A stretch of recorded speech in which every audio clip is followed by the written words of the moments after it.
Hi guys, my name is Bappy and you are welcome to my YouTube channel. So guys, as you know, I started a complete Agentic AI playlist on my YouTube channel and I completed our first orchestration framework which is LangGraph. So we have studied about this LangGraph in depth. We have seen each and every component of LangGraph. Even I showed you one amazing end-to-end project implementation which is one agentic chatbot. If you haven't checked those videos, guys, this is already available in my playlist, guys. It is already available on my YouTube channel, DSwithBappy. So all the recordings are available. You can go through all of this recording. Okay. Then I told you after completing like our first orchestration framework, we'll be implementing some amazing project. Okay. And one project we have already developed in this playlist itself. Okay. So as you can see, our first project was around 8+ hours of recording. We have implemented the entire agentic chatbot with the help of LangGraph database, LangSmith tools, RAG, HITL, AWS, and Render. So guys, in this video, what I'm going to do, I'm going to utilize the same concept we have learned so far inside our Agentic AI playlist, and we'll be implementing one very interesting and amazing project in this video. Okay. And in this video, we're not only going to develop this project, we'll also show you how we can deploy this project over the cloud platform as a CI/CD. Okay.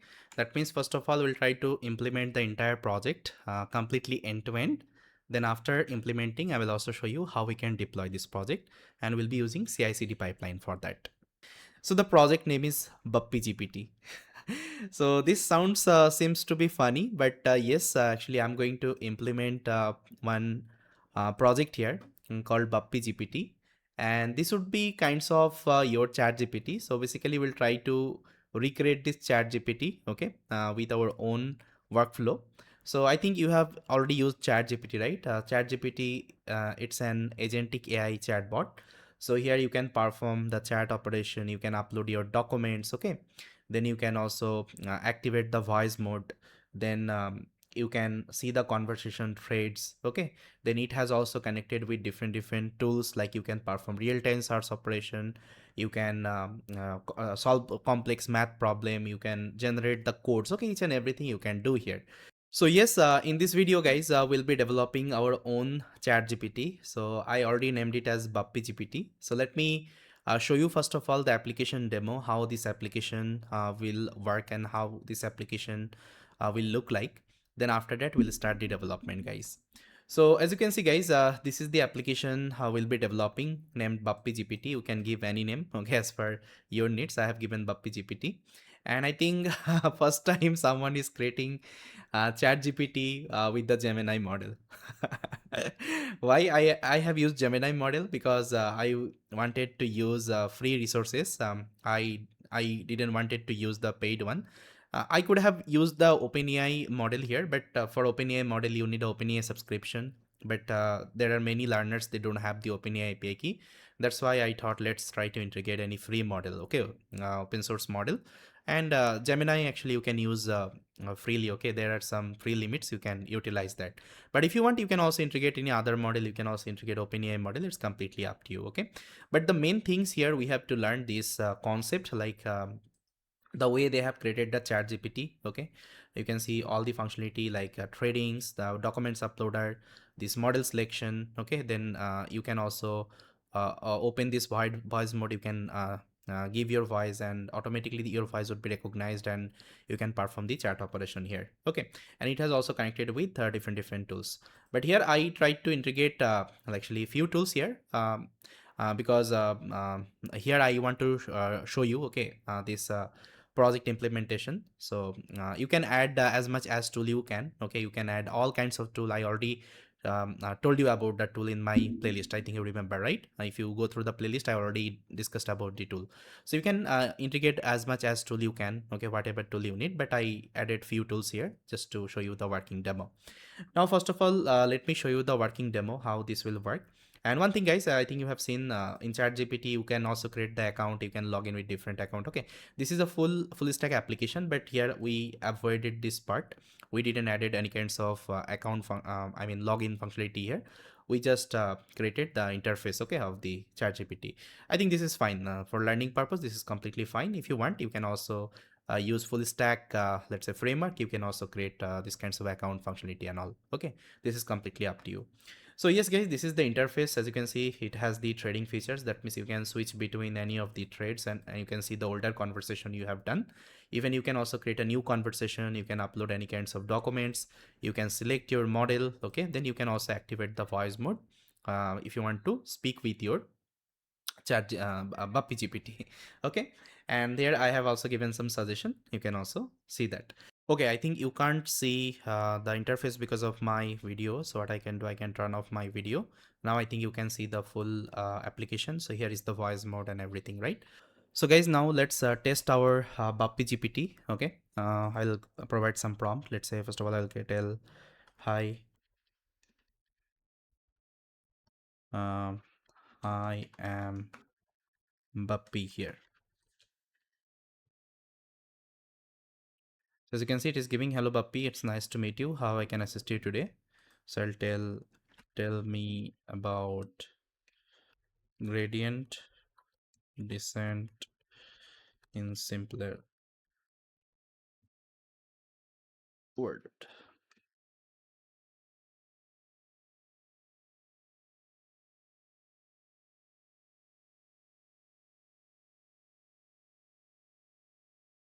Now it is telling you about gradient descent. Now we'll ask something about latest information. So I will give this prompt. What was the score today for Argentina in FIFA World Cup? So let's see. Now you can see it is using a real-time web search tool, and it will find out the latest information. So you can see based on the web search result, Argentina defeated Austria 2-0 in FIFA World Cup match today. Lionel Messi scored both goals, making him the all-time legend, leading scorer in World Cup history. Okay, I think if you have already watched the last match of Argentina, you will see that this was happened. Okay, last match. So yeah, it's working fine. You can also switch any other model if you want. Okay, let's say I will take this Pro model. Okay, now I'll ask something. Let's say I want to do some calculation. Let's say what is the result of, so I'll give a complex mathematics here.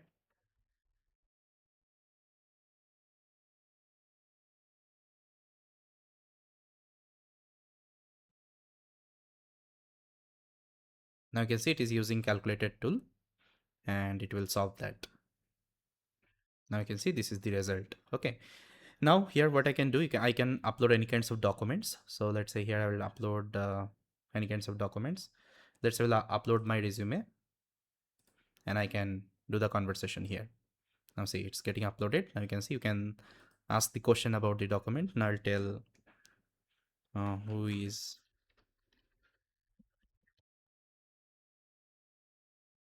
Boktiar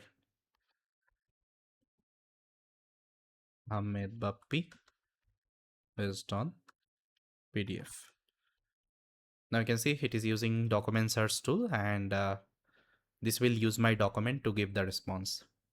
So this is the RAG features you have in this kinds of agentic AI chatbot. Now you can see based on the provided PDF, Ahmed Bappi is a data scientist with 5 years of working experience specializing generative AI. Okay, and he is um, and you can see it is telling each and everything about me. Okay, now you can also continue the conversation. Uh, how many projects he has done? Give me all the name.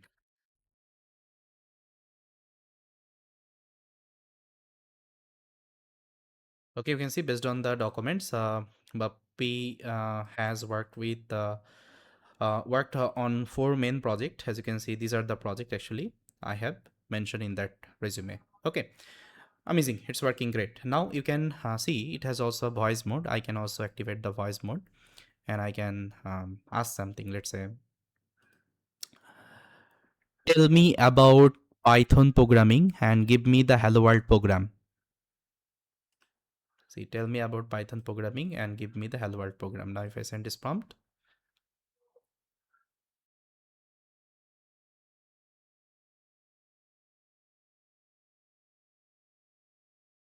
see, it's giving you the entire response, okay, with the hello world program as well. Okay.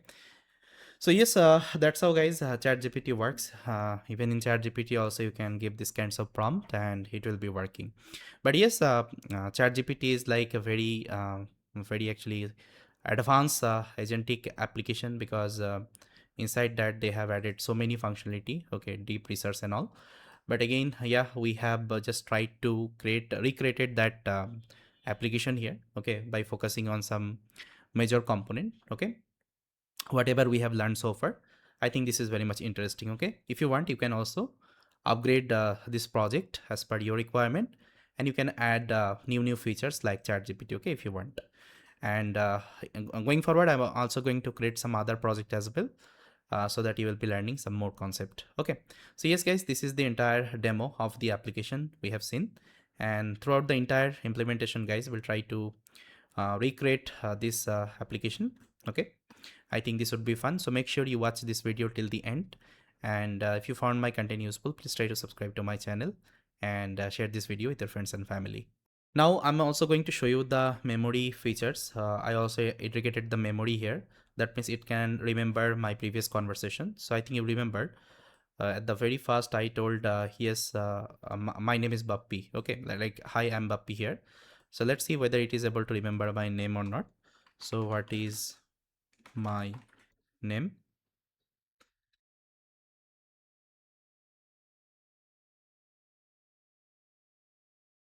So as you can see, you introduced yourself as a Bappy earlier. Is it correct? Yes. Okay. Now I will remember that. It's nice to chat with you. That means it has also long-term memory integration. If you want your chatbot to remember something, it will remember. Okay. This will save that information in the long-term memory. Okay. This thing will also try to add with a database. So yes, guys, that's how you can implement this amazing agentic AI chatbot named BappyGPT, or you can give any kinds of name if you want, like ChatGPT. And if you go to the home page, here also you can directly give something. Let's say I will give search the latest. So if you click here, it will automatically come search the web for latest AI news. Okay, so you can directly send this prompt.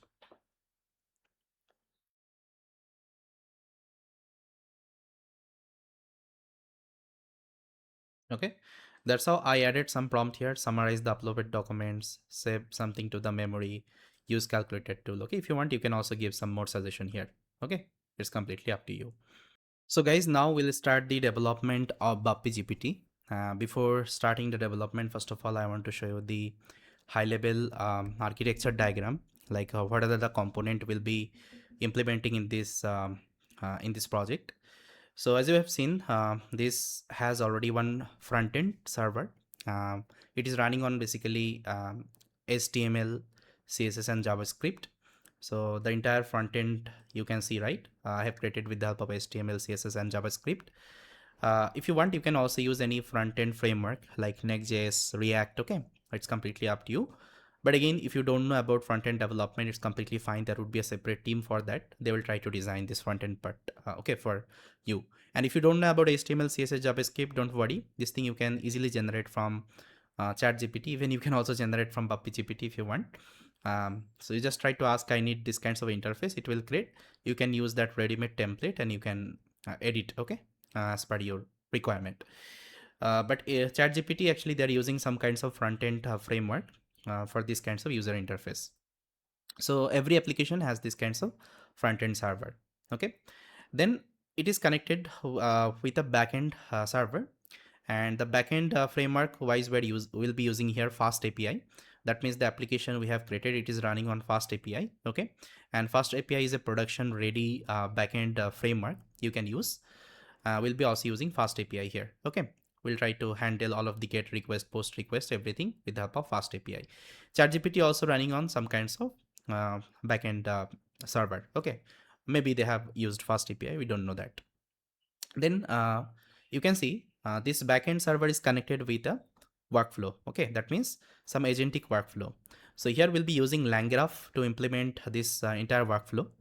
um, I think ChatGPT, they might be using any other agentic framework. Okay, I don't know which framework they're using, but here we'll be using this LangGraph because we have completed LangGraph so far inside our playlist. Okay, we'll try to use the LangGraph for the entire agentic workflow. Okay, we'll try to create our entire agents. We'll try to create the nodes. We'll try to create the tools. Okay, each and everything we'll try to create with the help of LangGraph. Then this workflow will be connected with lots of tools. Okay, like we'll be using some separate tools. We'll be using RAG tools. Okay, for document search we'll be using memory tools.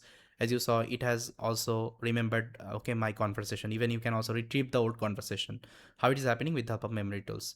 Then some external API tools will be using, like web search tool. Okay, then if you want, you can also integrate current weather information. Okay, each and everything you can integrate here. Then it will have one node tools node. Then it has also database connection. That means for the, I think if you have already understood about this LangGraph, it has a concept of state. Okay, the state checkpointer saving, we have to use some kinds of database, and here we'll be using SQLite database. Okay, for this state tracking. And for long-term conversation storage, will be using SQLAlchemy. Okay, this will store basically my like long-term conversation in that particular database. And whatever state information we are having, we'll try to save inside this SQLite database.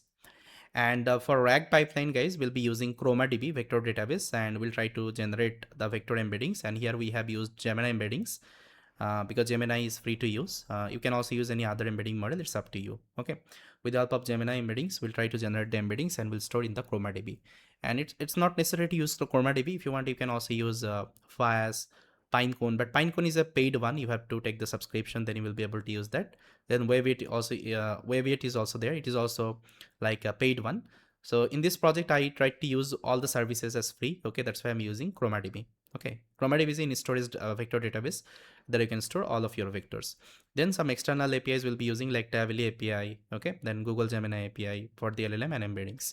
And if you want, you can also integrate any other API as well here. Okay, so yes, this is the high level architecture of this BappyGPT. Now we'll try to follow this architecture and we'll try to develop each and every component in detail. So first of all, we'll be creating a GitHub repository for this project. So here I will open up my GitHub. Let's create a new repository here. I'll create a new repository. I'm going to name it as BappyGPT.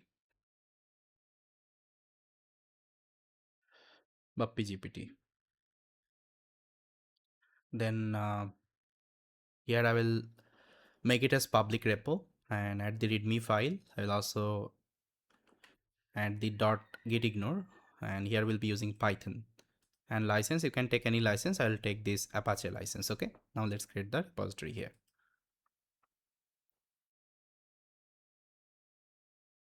Okay, once you have created this repository, now just click on code, copy this link, make sure you copy the HTTP link, and open up your local folder, and here let's try to clone that.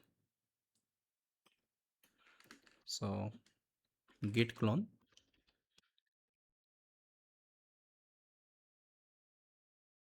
paste the URL. Okay, so cloning is complete. Now I'll go inside that. So cd BappyGPT. Okay, now I'm inside this folder, and here I'm going to open up my VS Code. So let's open up my VS Code. So this is my VS Code. Let me zoom. Everything is fine. Yeah.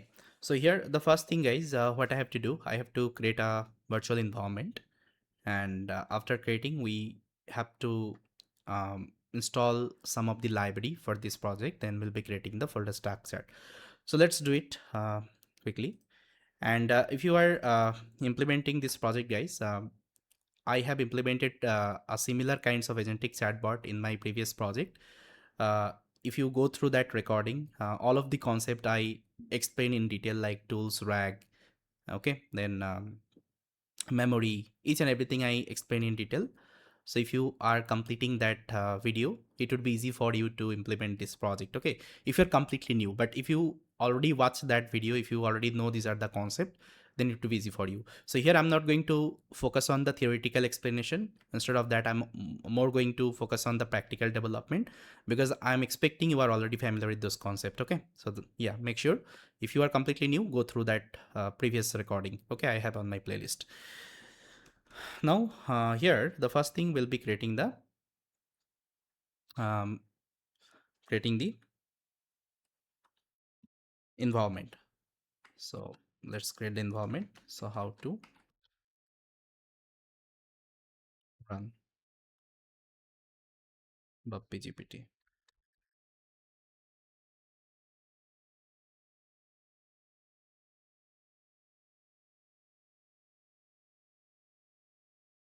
Yeah, first of all, you have to clone the repository.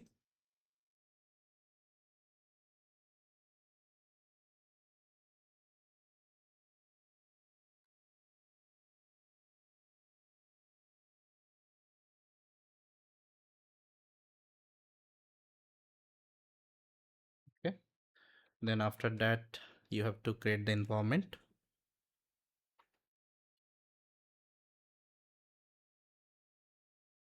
Yeah, so you have to navigate the project directory first, then you have to create the environment. So all of this step I'm writing so that it would be easy for you to set up. Okay, later on. Create virtual environment. So to create the environment, you need to run this command. So conda create -n BappyGPT Python is equal to, will be using Python 3.11 and -y. We're giving the yes permission. Then once environment is created, we have to activate the environment. Then we have to install the requirements. Okay, once requirement installation done, then you'll be running the app.py. Okay, app.py should be our endpoint here. So now let's refer this file and install everything one by one. Okay, so first of all, we have already inside my BappyGPT folder, and I'll create the environment here. So I'll copy this command, open up my terminal. Let's create the environment.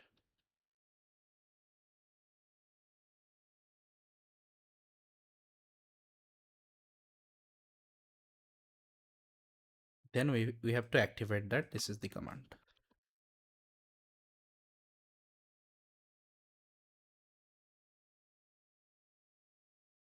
Okay, activation is complete. Now here we have to add a requirement file.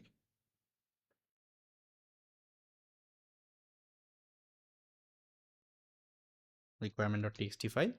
Inside that we'll be mentioning all of the requirement we need here. So I already prepared all of the requirement, guys, with the specific version I will be installing here. See, these are the requirement I need for this project. I need FastAPI for the backend server, and to run the FastAPI you need UVCon, then Jinja, okay, and then Python multipart. So these are the dependency of FastAPI. Then python.env I need for environment management. That means whatever API I'm going to mention, I'm going to mention inside this .env file. Okay. Then I'll be installing the orchestration framework like LangChain. Then we'll be using Gemini model. For this, you have to install this LangChain Google Gen AI, then LangChain core. Then we'll be using LangGraph orchestration framework for this agent workflow. Then LangChain text splitter, I will be integrating RAG feature, RAG feature, and to parse our documents, we need that. Then LangGraph checkpointer SQLite. That means to save this persistence memory, I need SQLite saver. Okay. Then LangChain Chroma I need because for vector database I'll be using ChromaDB. Then ChromaDB have to install. PyPDF here will be only considering the PDF document. But if you want, you can also use like a docs file. You can also use Excel file. Okay, this part you can add. Simply go to the LangChain documentation. You will be able to see that. Then LangChain Tably. So internet search operation will be using Tably search. Okay. Then Tably Python. This is the dependency for LangChain Tably. And SQL Alchemy will be using for this long-term conversation storage. Okay, we'll be creating a database and there we'll try to save everything. Okay, so yes, these are the requirements I need. Now we have to install this requirement, and this is the command for that. Let's copy and we'll install everything here.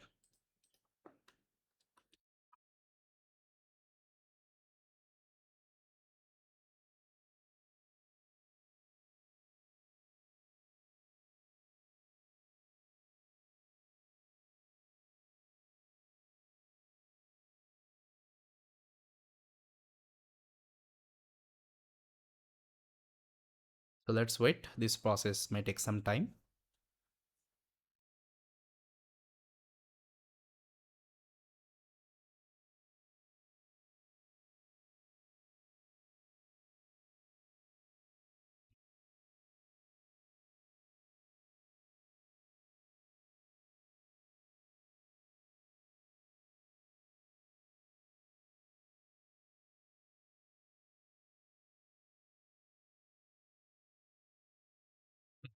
So in between, what I can do, I can collect all of the API key I need for this development.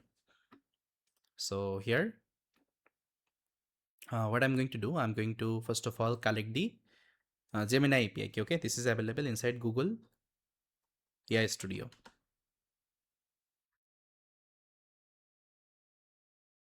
Go to the Google AI Studio.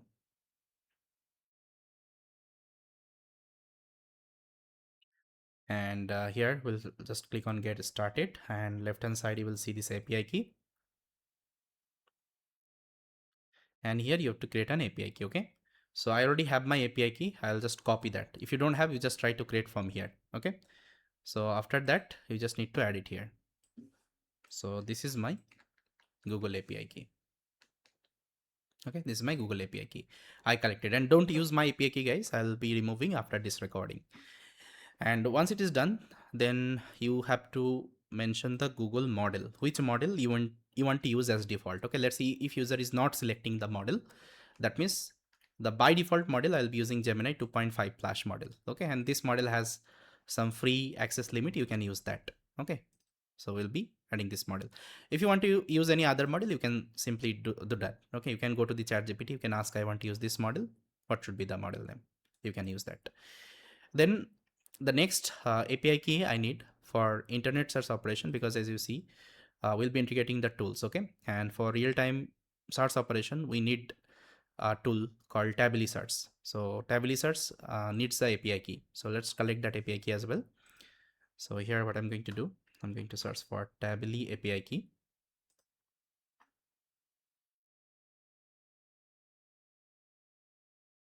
Okay, now let's open this.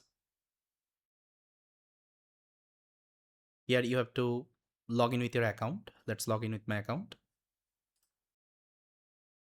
And here you have the API key. Okay, so previously I already created the API key. I'll just try to copy, but if you don't have, just create from here. So let's add the Tably API key here. Tably API key. Okay, yes, now Tably is also done. Now what I have done, guys, for this development, I also integrated LangSmith here. That means I can continuously monitor my chatbot, the BappyGPT. Okay, we are tracing on LangSmith platform. Let's log in my LangSmith. So if you don't have the account, just create an account in LangSmith. You can continue with your Google.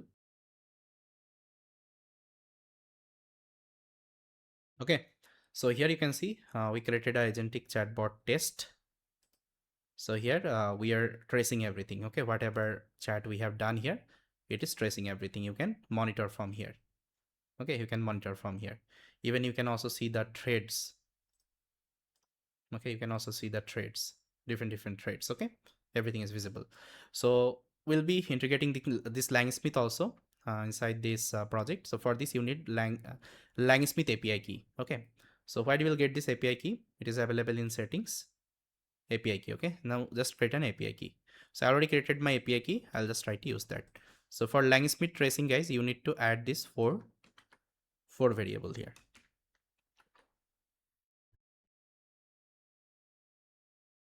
Okay, the first thing, LangSmith tracing is equal to would be true. Then LangSmith endpoint.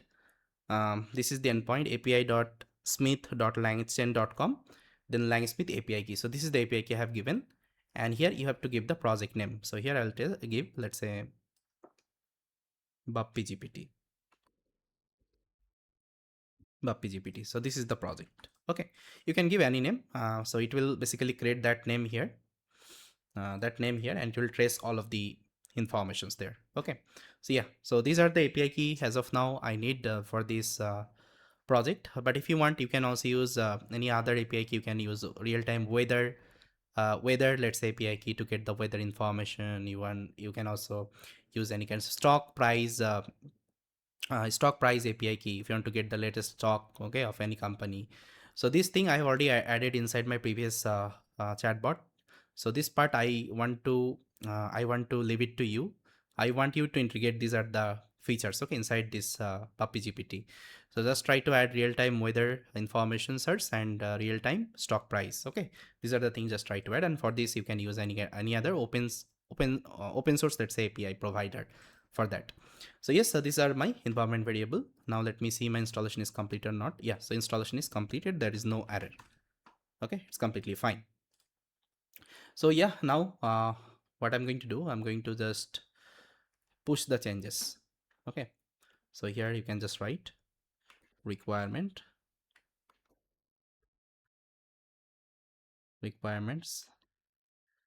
and API edit.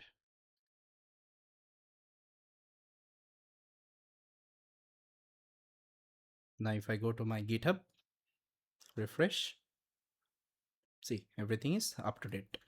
Now what I have to do, guys, I have to create the folder structure. um, Whatever folders and file you need, I'll just try to create. Then I'll just implement all of the component one by one. So now let's create the files and folder I need. So first of all, I need files here called agent.py. So here I'm going to write my agent workflow. Then I'll be creating another file called tools.py. So here I will be writing all of the tools, okay, tools functionality. Then I need another one called rag.py. So here I'm going to write all of the rag related code, that means document uploader, vector store, everything. Then I'm going to create another file called database.py. So here we'll just try to write all of the code related database, okay, database integration. Then I need anything else. Okay, I need my endpoint, which is app.py. Okay, so this is going to be my endpoint, my FastAPI endpoint. And for HTML and CSS, I need a folder called templates. Okay, inside that I'm going to create a file called index.html.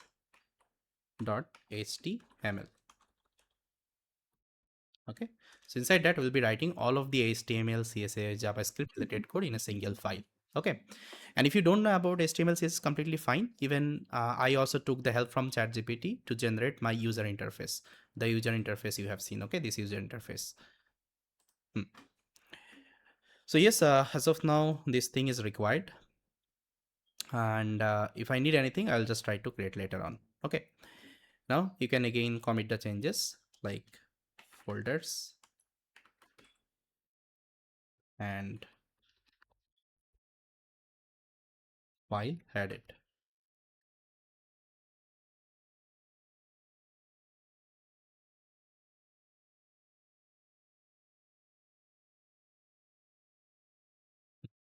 So folders and file edit. Okay, now first of all, guys, what I'm going to do, I'm going to create my agent workflow. So let's create the agent workflow. I'll just try to close this at the file.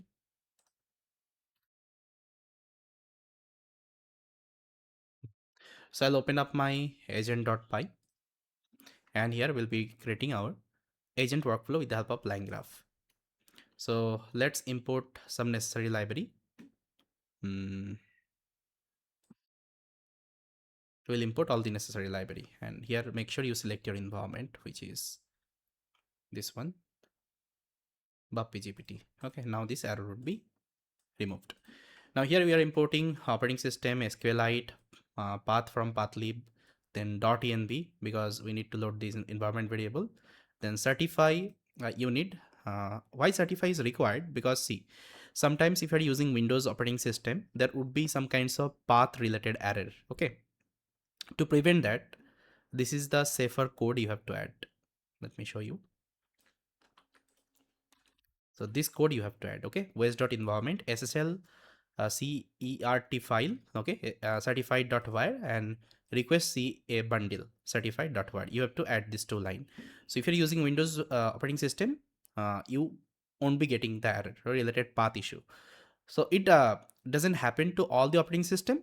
Sometimes in some operating system it happens. Okay, that's why I added this code just for a separate purpose. That means if you are executing my project in future, you won't be having any kinds of problem. But if you're using Linux, Mac OS, I think this line is not required. But still, if you keep it, it will not make harm, okay, in your project. So I'll just try to add it to prevent the path issue. Then apart from that, I need some other libraries as well.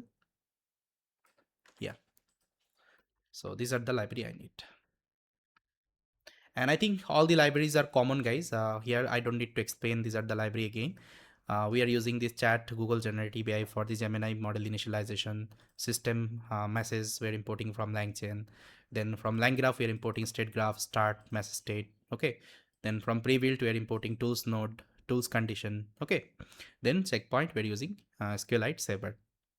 And from okay, so this line I don't need to write as of now, because whatever tools I'm going to write, I'm going to import here. Okay, so yes, these are the import I need as of now. Now what I'm going to do, guys, first of all, I'll just create a directory. Okay, here I'll just create a directory. So why directory is required? Because I think you know that this LangGraph will have a state, right? So for our let's say this workflow, what should be the state?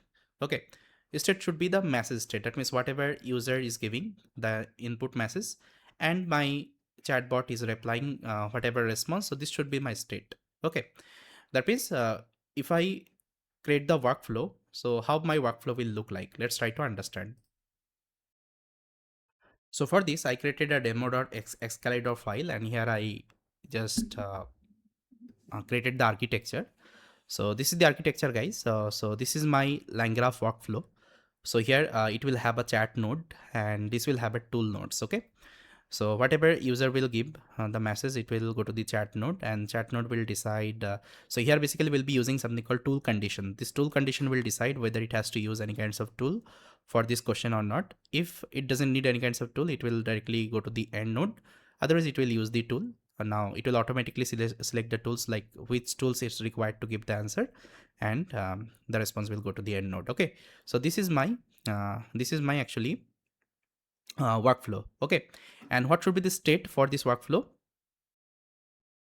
So this should be the state. Okay, this should be the chat state. That means whatever input user is giving and whatever response it is generating. Okay, this we have to add in the chat state. So this should be the state. Okay, so yeah, so if you want to save this state in the actually physical database, that time we'll be using SQLite database, because if I'm saving inside my RAM, so if you close your application, this would be erased. Okay, but I don't want that. I want let's say if I close my application also, like ChatGPT, still I'll be able to see all of my chat history and message, right? So for this we'll be using SQLite database, and to save this SQLite database, we'll be creating a data folder here. Okay, so inside data folder, we'll try to create the database, SQLite database, and we'll try to save all of the checkpoint there. Okay, so for this data folder is required. So to create the data folder, I'm going to use this code. You can see I'm using path library, and inside that I'm giving data folder, and I'm using mkdir command to create the data folder. So first of all, it will check whether this data folder is available or not. If available, it will not create, otherwise it will create. That's why I'm giving this parameter exist okay is equal to true. Okay, yeah. Now here we'll just try to define the list of the model we want to show to the user. Yeah, so these are the model, guys, I have considered for this project. Allowed model, Gemini 2.5 Flash, Gemini 2.5 Pro, and so on. If you want to use any other model, you just need to rename this dictionary. And the default model, if user is not giving any kinds of model, the default model I'm taking Gemini 2.5 Flash from the environment variable. Okay, here we have already set. Yeah, this is for the safer purpose. Okay, let's say if user is not giving any model by chance, that why you can take the safer default model. Okay, yeah. So once it is done, now we'll try to create a system prompt. So this is the system prompt, guys, I have prepared. As you can see, you are a helpful agentic AI assistant named BappyGPT, similar to ChatGPT. You can answer normal question, use tools when needed. Okay, search uploaded documents using RAG tool, search web for the latest current information using tably search. Remember important informations using memory tool. Okay, recall any kinds of old conversation using memory. And you can also use calculator for mathematical operation. And here I have set some rules. Okay, so that's how you can change this prompt as per your requirement. I have given this system prompt. Now the first thing, guys, here what I'm going to do, I'm going to build our agent workflow. So let's do that. I already written that function. Let me show you. So here I'm not going to write from scratch because this code I have already written from scratch in my previous project implementation. So most of the codes are common. There is no new thing we have added here. That's why I'll try to copy paste. So see, this is my function I have written named build agent. So this will take the model name. Okay, because to create the agent, you need the model. And first of all, what I have to do, I have to normalize the model name. Normalize the model name means if user sometimes, let's say he is giving any other name. Okay, let's say if it is not matching with this name, so that time my code will give me error. So make sure whenever you are giving the model ID, make sure the ID should be same like that. You can go to the Gemini documentation, you will see that they're giving the ID like that. Okay, so we have to give the same ID. So if by chance from the front end I'm getting any other different name, I'll just try to normalize that first of all. So for this, we'll write a function here called normalize model name. It will take the model name and it will do the normalize. First of all, it will check if not model name, use the default model. Otherwise, first of all, it will do the strip operation. Then it will check if model name is not in allowed model, return the default model. Otherwise, return the same model user is giving. So this function we are applying here just to what? Just to do the model name verification. The model name, it is matching here or not. Okay. Yeah. So this kinds of simple function you have to write inside your code so that your application would be more robust. Okay, because user can give anything, so you have to handle in the backend. Now here we are using this Gemini model, chat Google generative AI. We're giving the model temperature streaming is equal to true, and we are creating the LLM object. Then before creating the chat node, first of all, you remember, I think we have to bind the tools, okay, with the LLM, because here we'll be using the tools, right? And for this, we need list of the tools. We'll be creating the tools, okay? Just don't worry, I'll create the tools. As of now, we haven't created. So after binding, we'll be using this object LLM with tools. Now here we have written another function for chat node. So this is my chatbot nodes, and we are preparing the system masses, and we are also giving the state, okay? And here you can see we are using this LLM with tools, and we are doing the invoking operation, and after that we are just returning the message. Okay, then the second node we are using the tool node. That means if you see the architecture, so this node is created, now we are creating this node. Okay, tool node. So once tool node is created, we are creating the workflow state graph. We are giving the message state. Okay, and message state is already available inside this LangGraph. Okay, you don't need to separately write that. It is already inbuilt inside LangGraph. If you are creating this kinds of chatbot, you can directly use this message state. I think previous video I already discussed this part. So message state we are taking. Then we are adding the nodes. First of all, we have to add the chat node, right? Then we have to add the tool node. So adding the chat node, then tool nodes. Okay. Then we are doing the edge connection. First of all, start to chatbot, start to chat node. Okay. Then we are using conditional edges. Okay, conditional is, that means chatbot to tools condition, chatbot to tool condition. Okay, that means there would be tool condition. Then tool condition to chatbot, tool condition to chatbot again. That means whatever response we'll be getting from the tools, right? This should be refined with my LLM. That means I'm again passing to the chat node. So yeah, this is the connection. And now we have to give the persistence memory, which is my SQLite. So here we are already creating the data folder. I think I remember this data folder.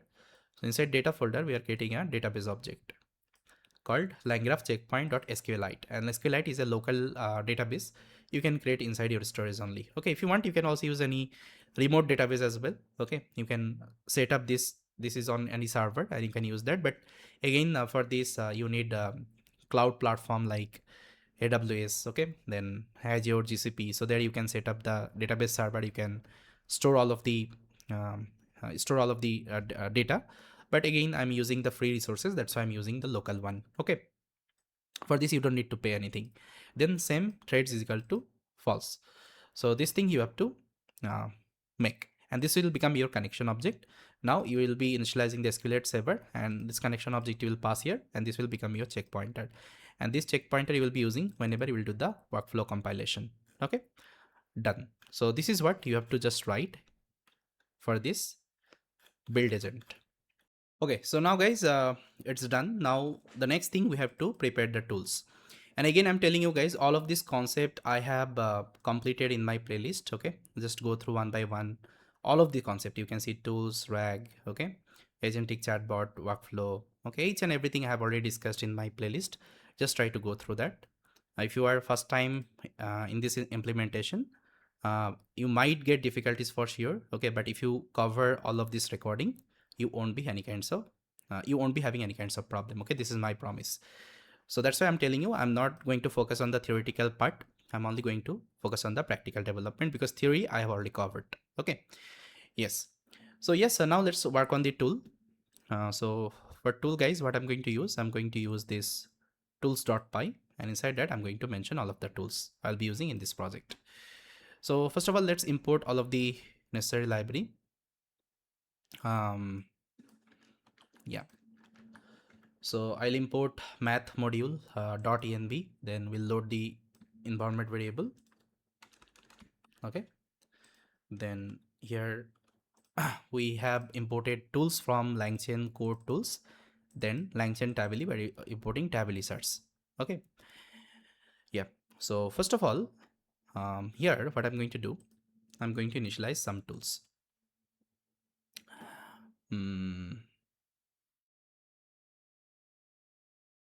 First of all, I'm going to use this web search tool.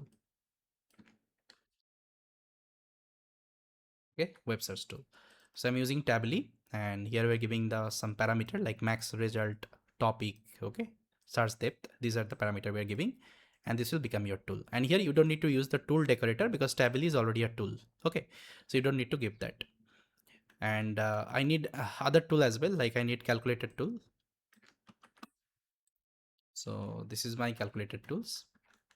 So you can see this is a simple custom function we have written for calculator.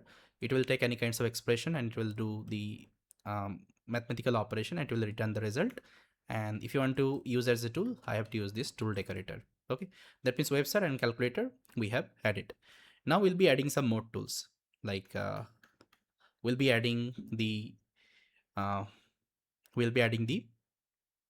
memory tool. That means you can save any kinds of information. If user is giving, let's say user is giving remember something, okay, it will use that memory tool, and it will save that information in the long-term memory. And for this we have to use the database. So we'll be writing that thing as a tool. Then If you want to search memory, that means if you want to get any older conversation which you did long time ago, it will retrieve from the database. Okay, so again for this we will be writing a tool. Okay, so that's how we'll be writing different tool. And then one more tool you need, which is this RAG tool. That means if user wants to search something over the documents, you can use the RAG tool. So this part we'll just try to write, but before that we'll be writing another function called thread. This thread is required because here I think you saw we'll be using the thread, right? Different threads. Okay, user can create different threads. Okay, and anytime they can switch between another threads. So for this, every time we'll be using the threads. So for this, here I have written another function called set current threads. And if user gives any kinds of thread ID here, it will try to set that particular threads, and this thread will be considered in that particular session. And by default, if user is not giving any threads, it will be using the default threads. Okay, so this threading concept I also discussed in my playlist. You can go through that. Now, first of all, what I'm going to do, guys, I'm going to use the database related tools. So for this, there is a file I have written called database.py. Let's open it up, and let me show you all of the function you need here. I already written this code. Let me show you. Very simple. Only the database operation I have written, and here we are using SQLAlchemy database. Okay, for this you need a knowledge on SQLAlchemy. If you don't know, just go through any YouTube video and try to understand SQLAlchemy, how it works with Python. So here we're importing datetime, path leave, SQLAlchemy, we're importing create engine, column, integer, string, text, datetime. SQLAlchemy are importing ORM, okay, declarative base, session maker. Each and everything you will see from the tutorial itself. I'm not going to explain this here because again this is a theoretical concept. You can understand this thing from a YouTube tutorial how SQLAlchemy works, but this is a simple code I have written. Basically this code will try to connect with the SQLAlchemy server. So here we're creating a local server, you can see. Okay, we'll be creating a local server. If you want, you can also install this SQLAlchemy in the remote server. For this, again, I told you you need to use AWS, GCP, or any other cloud provider. There you can set up that, but again, that would be costly. That's why I'll be using the local one just to show you the free resources. So again, we are creating the data folder. Okay, data folder. Why every time we're creating the data folder? Because if data folder is not there, first of all, it will create, and inside that it will save this DB object. Okay, so every time you need to check. Okay, and this parameter you have to provide. If already available, no need to create, otherwise just try to create. Okay, so this is my database URL, SQLite clone, then you have to give slash data folder, inside that chatbot memory.db, this object would be created. Okay, and inside that we'll try to save all of the information. First of all, you're creating the engine, okay, where we're providing the database URL and some connection method. Then we're creating a session. Okay, after creating the session, we are creating some class. You can see, first of all, this class will return you the schema like table name, ID, trade ID, title, created at, updated at. Okay, this is called actually schema. Okay, database schema. Then chat message. For chat message, we are returning the schema like ID, trade ID, role, content, created at. Okay, these are the information we'll try to save inside chat message. And for long-term memory, that means if user wants to save any kinds of long-term conversation, that time we'll try to set ID, trade ID, memory. That means the conversation and the created when it got created. Okay, and the table name should be long-term memory that time. And for chat message, that means the regular message, whatever message user will perform, it will become as a chat message table. Okay, now we are initializing the database with this function, and this is the function for create or update conversation. So this will take the thread ID and the message. Okay, if you give the message, it will update that conversation in the table. Okay, so you can see here we have written the code for that.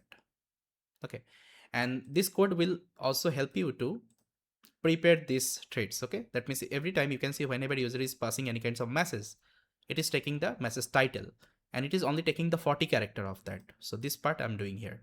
Okay, so from the user message, first message, I'm taking the first 40 character and I'm preparing a title and I'm showing you inside the thread message. Okay, so this is what actually we have written here in this function.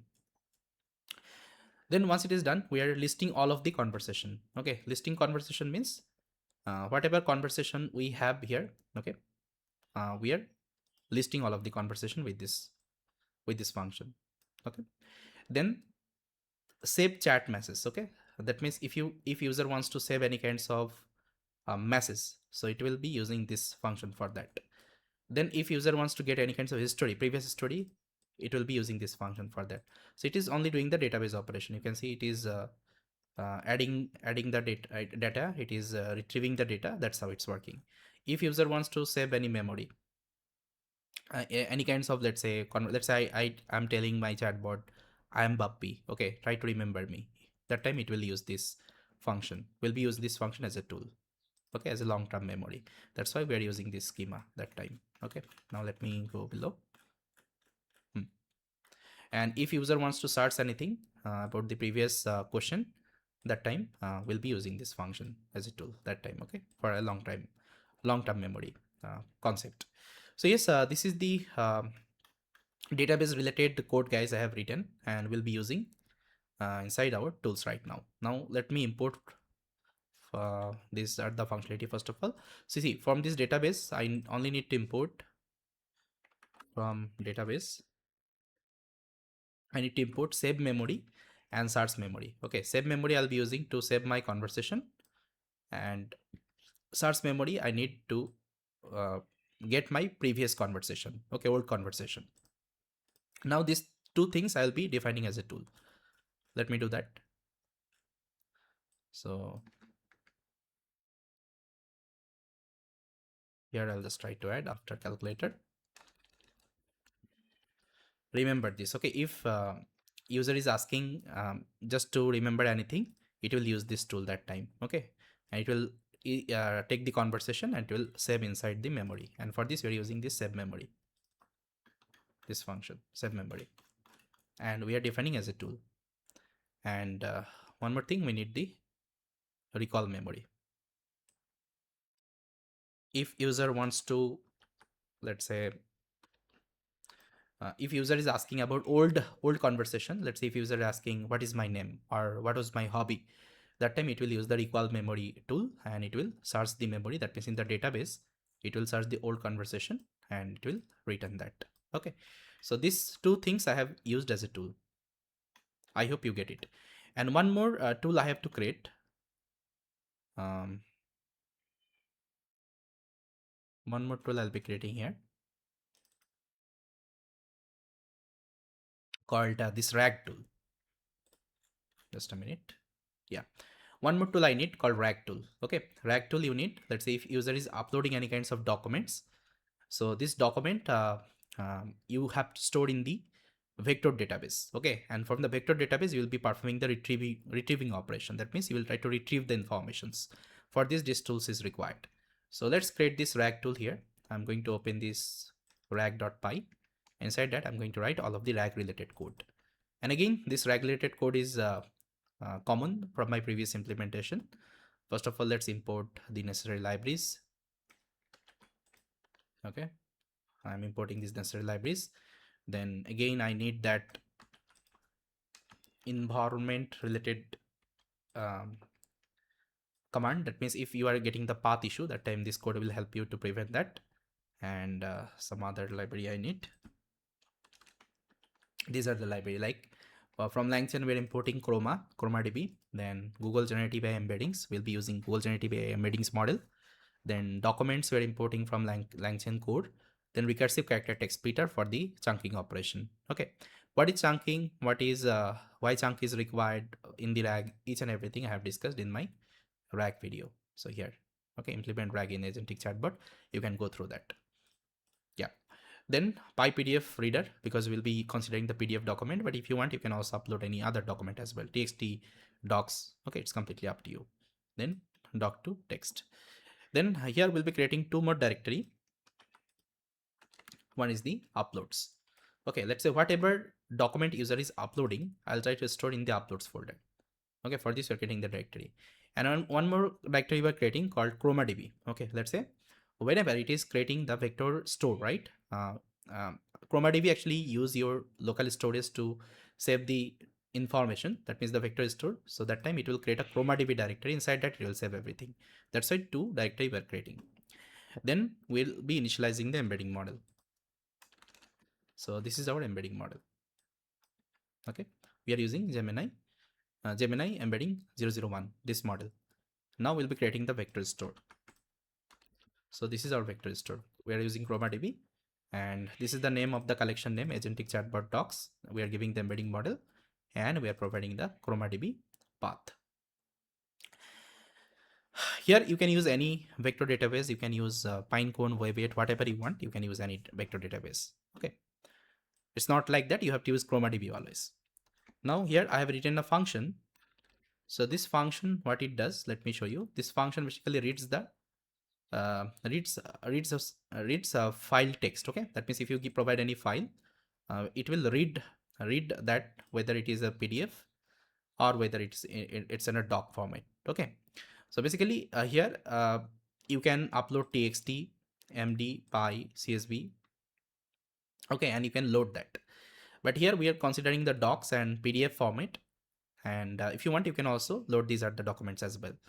So once it's read everything, it will load that. Like if it is PDF, it will use the PDF reader to read that documents. Okay, if it is docs, it will use the docs to text, and it will load that. Okay, and if you want to consider like md5, you can write another other condition as well. Okay, so it will use that, and it will load that. But here by default I have written a code. I'm using path.read text. Okay, so what it does, if you are providing this txt, md, py, csv, it can still load that documents, and it can extract the content from that. Okay, and there is an exception I have given, unsupported file like upload pdf, docs, txt, md, py or csv. If user is passing any other file format, let's say .pickle or any other file, that time I'll raise the exception. Okay, so exception has handling is also required whenever you are doing this kinds of scenario. So yeah, this is the function to load the documents. Now we'll be writing the final function to create the vector store. So this is the function we'll be using to create the vector store. As you can see, add documents to RAG.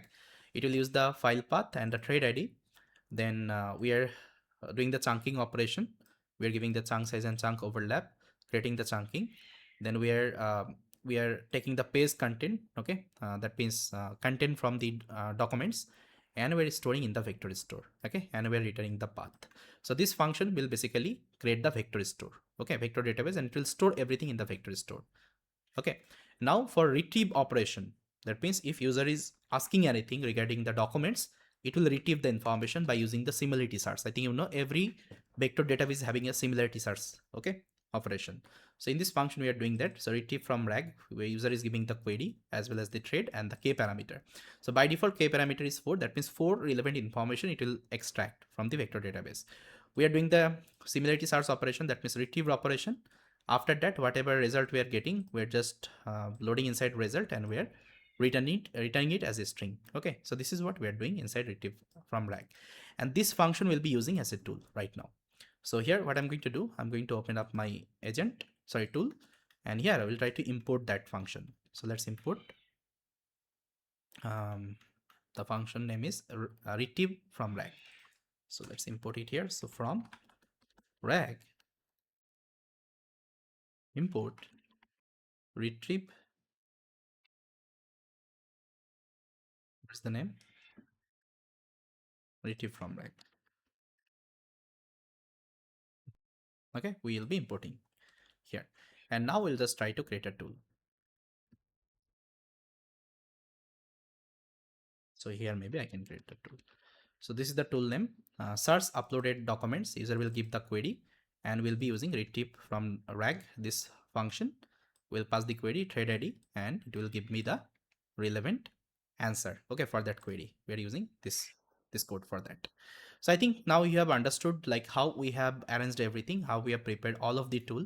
Okay, we have created the database tool, we have created the RAG tool, we have created the search tool, we have created a calculator tool. Each and every tools are ready. Okay, now in the agents, we'll be importing the tools right now. Let's import the tools. So here we'll just write from tools import tools.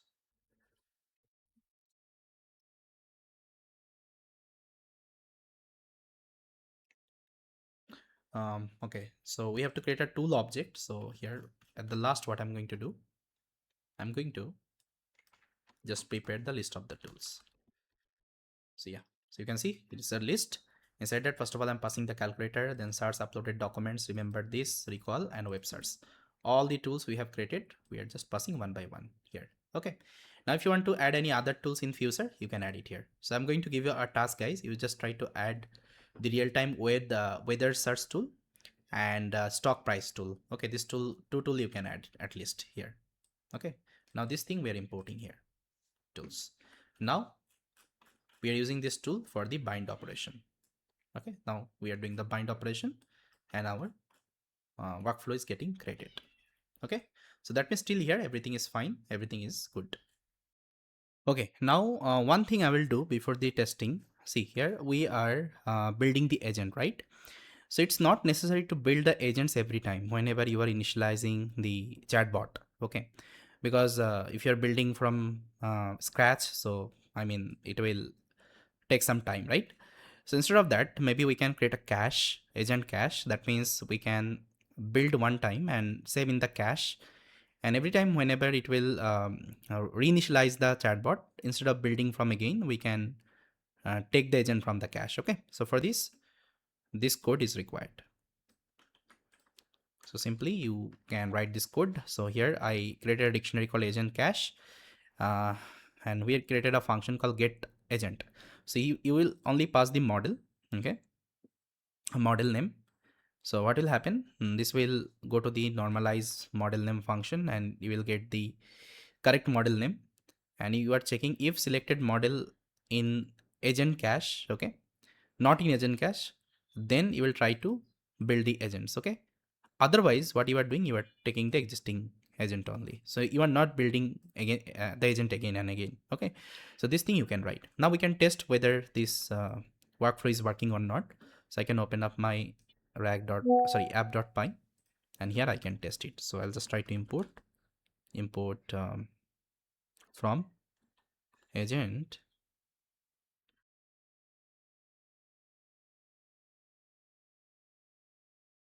agent import get agent.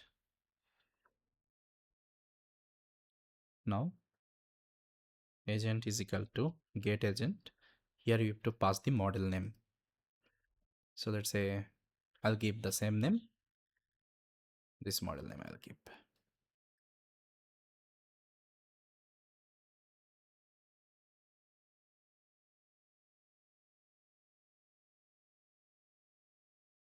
So it will only take the model name, I think. Yeah, model name. Okay, now we can do the invoke operation.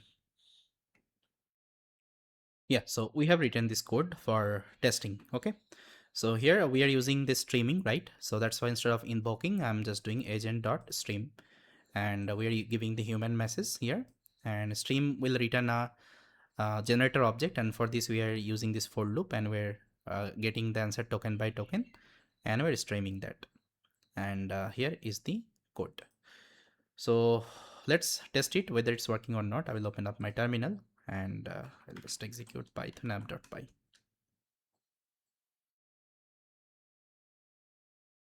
Now see, all the folders are getting created. Now here we are getting the response. As you can see, streaming response. So this is the blog about a machine learning we got. See, okay. That means everything is working fine. And here we are given like testing thread just to test the workflow, because this workflow needs a thread ID, right? We have given a testing thread here in this configuration. Now you can see all of the folders got created, and you can see this is your state actually state database. It is saving inside SQLite, and this is the ChromaDB. That means the vector database will be creating here, and the upload folder as well. As of now we haven't uploaded anything, that's why it's coming like that.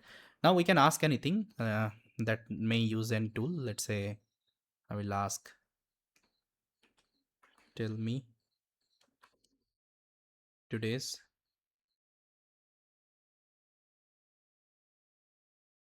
news of AI. So definitely it will use the tool, that means Tably search tool. Let's see.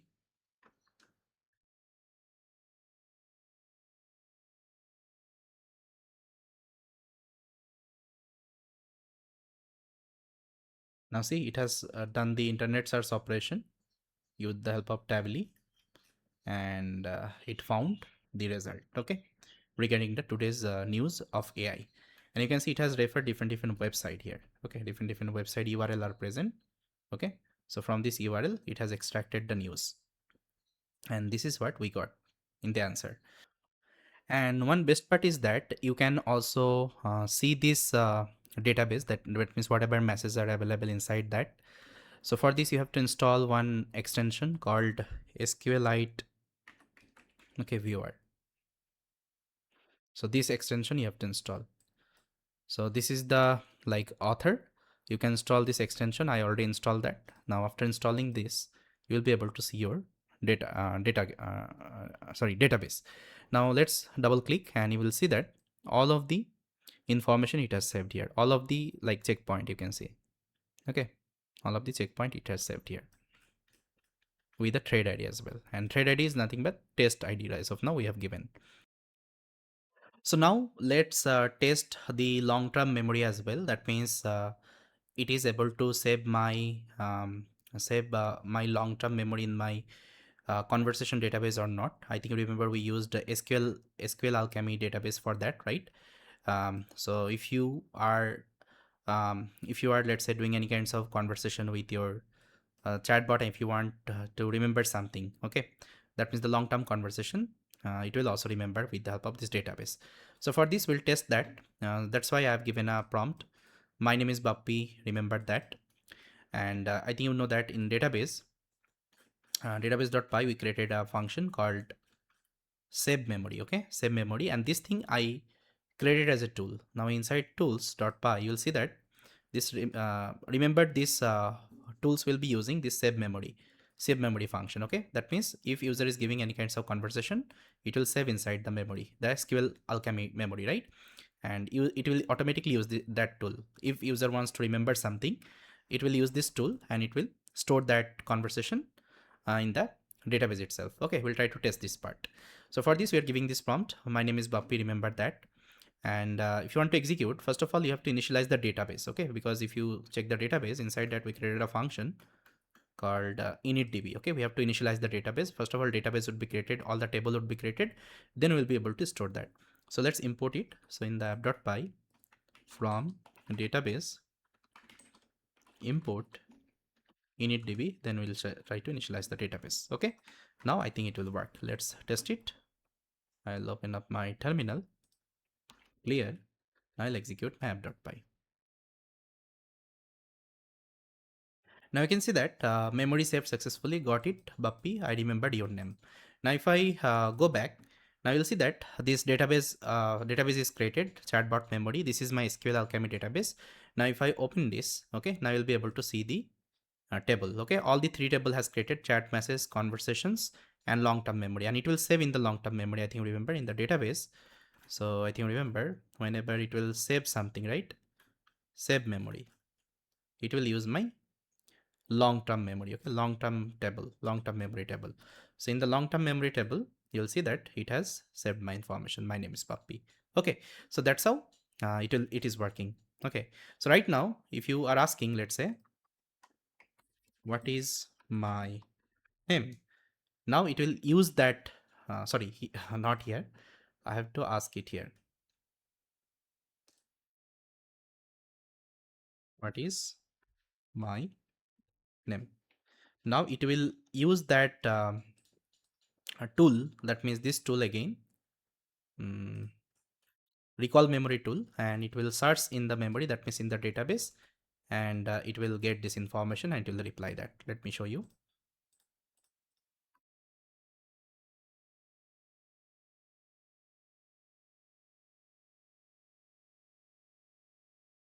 Okay, you can see your name is Bappy. So it is using your conversation story, okay. That means your long-term memory. Yeah, so everything is working fine, guys. We have already tested and our workflow is working great. Now what we have to do, guys, we have to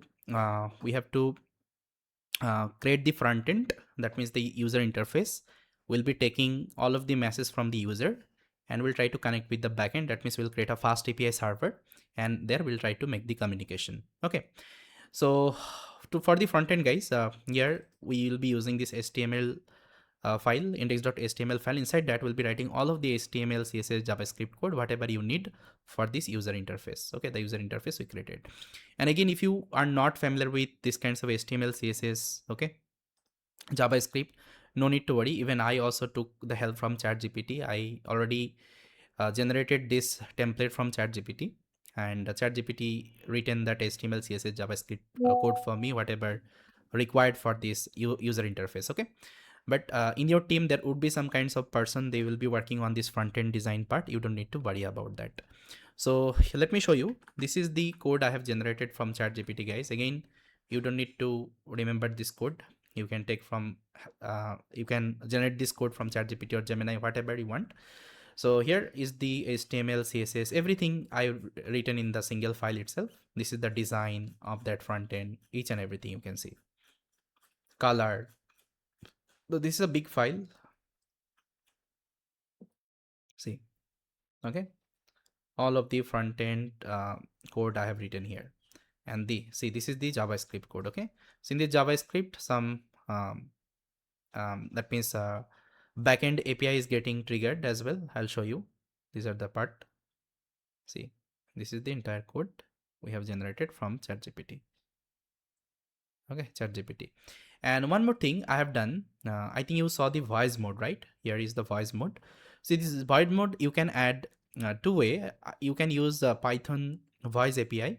Inside Python, I think you know there is a library called speech recognition library. You can use that for this voice mode. Either in already this JavaScript. Okay, JavaScript. There is a library. There is a library called. Let me show you.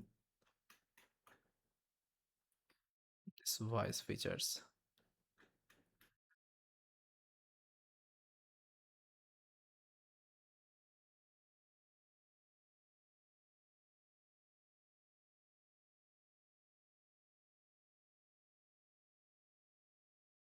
Yeah, so here is the code part. So in JavaScript, there is a already inbuilt library called speech recognition.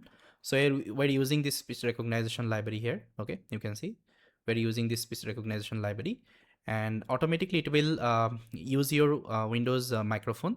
Okay, and it will start listening you. Okay, and whatever speech you will give, and it will try to listen.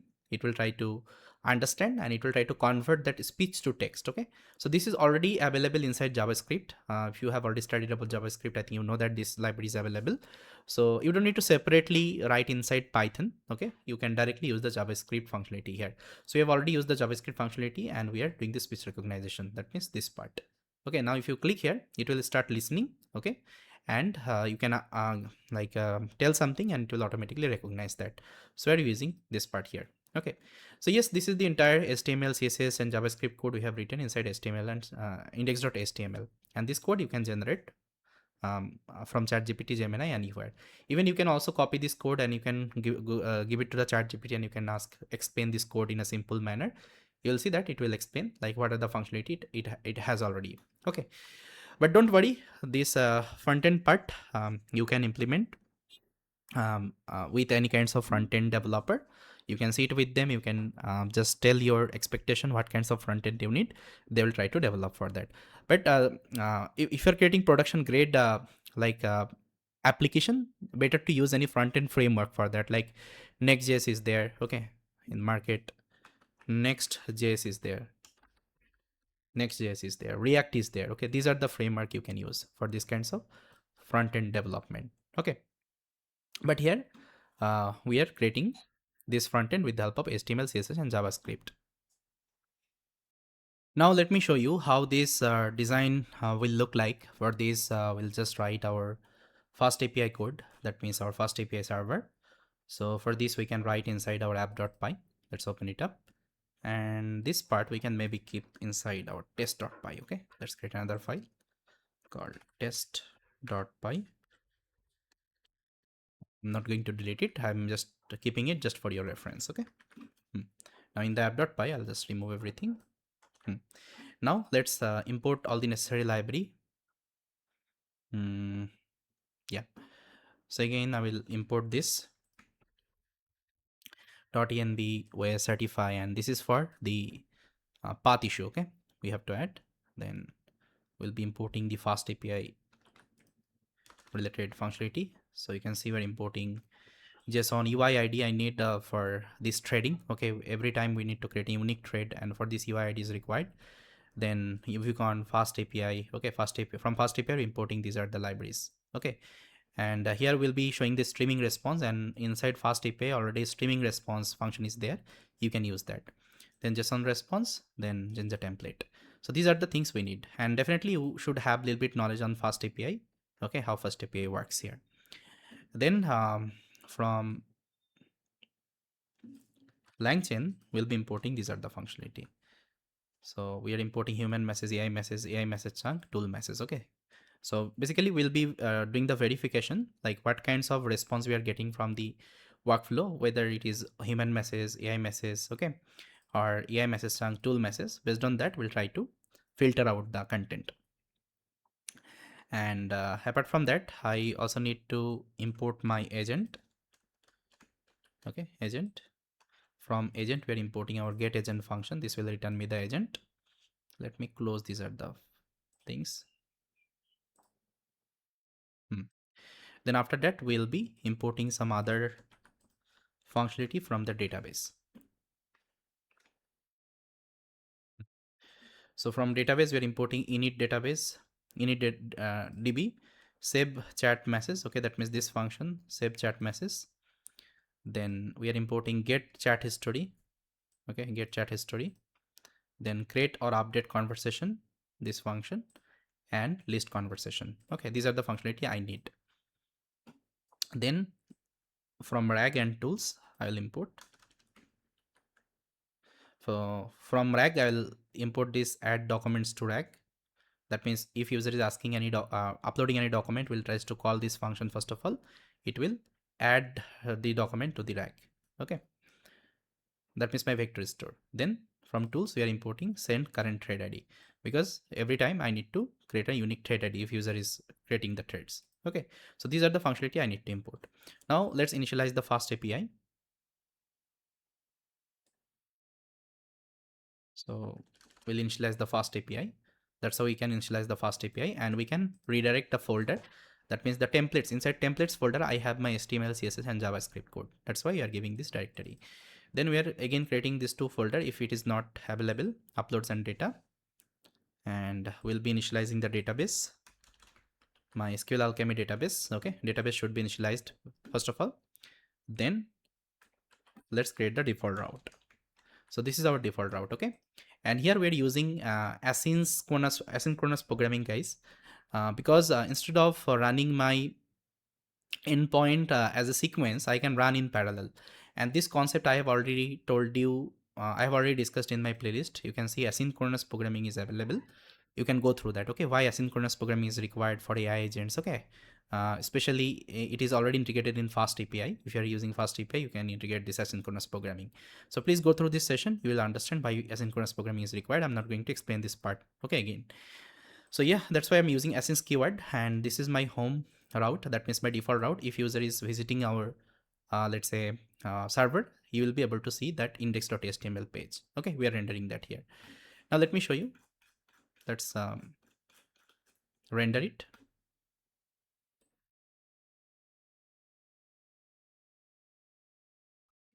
Here we'll try to render.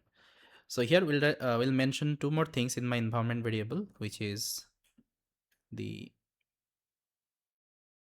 app host and app port. Or you can also directly write here. Host should be 0.0.0.0. This is my local host. At port number, I will give 8080. Okay, now this two part I don't need. Here it should be app, because my file name is app, and inside that I'm creating a app object. Okay, now this is my host, this is my port, and it will reload every time whenever you will change something. And with the help of UVCon, we are running the FastAPI server. Yeah, so everything is fine. Now let me execute and show you. So first of all, I'll close my previous application. Okay, previous application is also running. Now let's clear. Now Python app.py.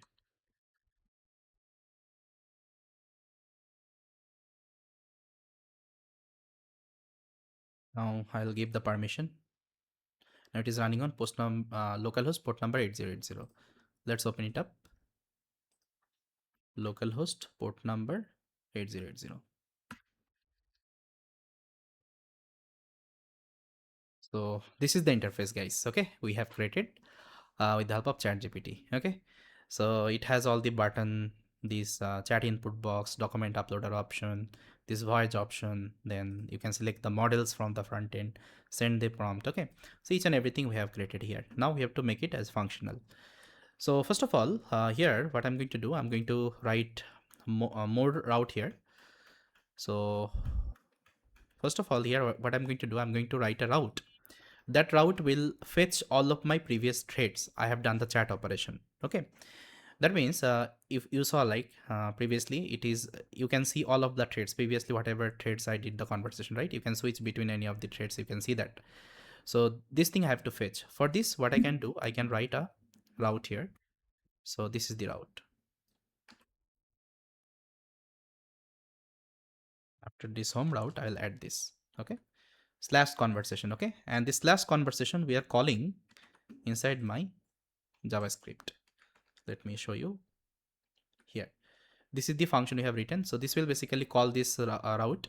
Okay, and it will load all of the conversation threads, and it will show in the front end.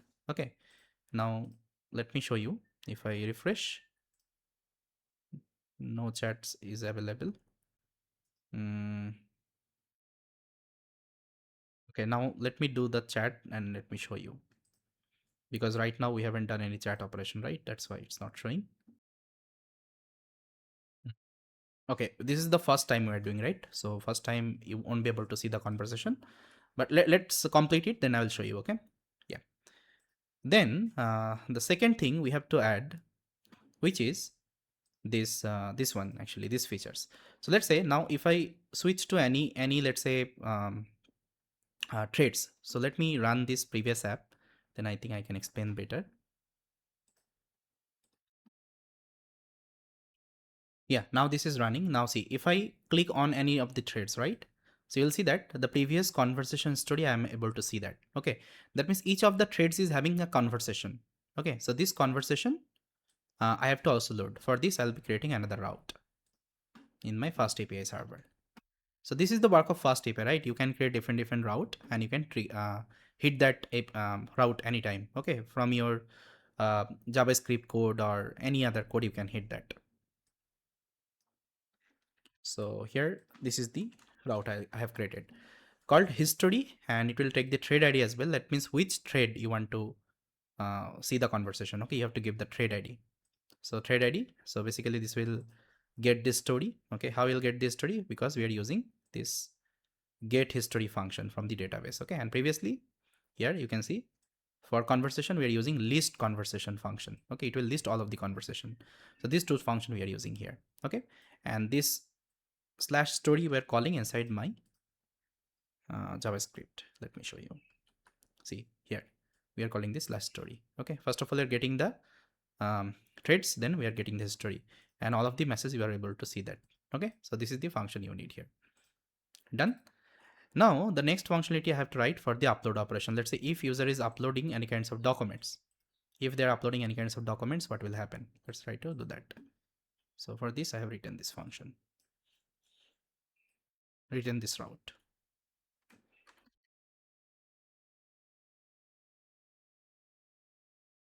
This is the route. Okay, slash upload. So it will take the uploaded documents, and after that, here we are calling that function. Let me show you. So we are taking the file name, we are taking the file, and we are generating the unique ID of the file. Okay. Then here, create and upload the conversation. Okay. So here, basically we are calling this function just to save the message. Let's say user has uploaded any documents here. It will also save in the story. That means the database story. We are using this function, and here we are using this add rag documents to the rag, this function. So this function basically will read that documents, process it, and it is stored in the vector database. Okay. Then we are returning the response. So I think you are getting okay what we are doing here. Very simple. Okay. So every time whatever user is doing, you have to save in the database. Okay. All the activity you have to save in the database. Then you are doing the other stuff. Now we'll do the general conversation. Like if user is asking anything, this will hit my chat route. That means I will be able to see my streaming response. So this for this is the function I have written. Okay, again I'm using asynchronous because I want to run in parallel. So I named it as chat stream. So this is the route /chat/stream, and this thing also you are calling from this JavaScript.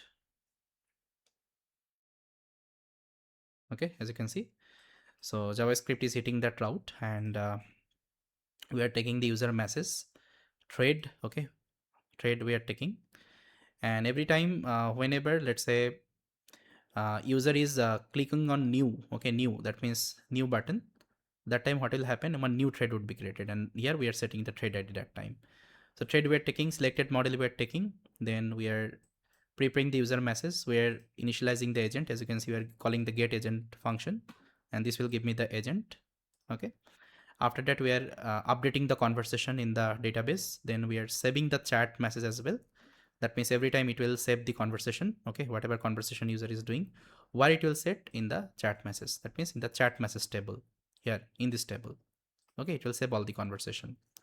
After that, we are setting the current thread ID. We are preparing the config, that means the thread, and we have written another function called event generator. Okay, so here it is using asynchronous. So here basically what we are doing, we're preparing the human message, then we are running the stream code. You can see we are doing this agent.stream. We are passing all of the input and configuration, and we are just showing the answer token by token. And for this we are using some kinds of utility function like should stream chunk, then SSE data. Okay, these are the things you need. Because sometimes whenever you are calling any kinds of tool will give you the raw response, and this raw response you don't want to show in the front end, right? So for this you have to do some filter operation. So this code I have written here, let me show you.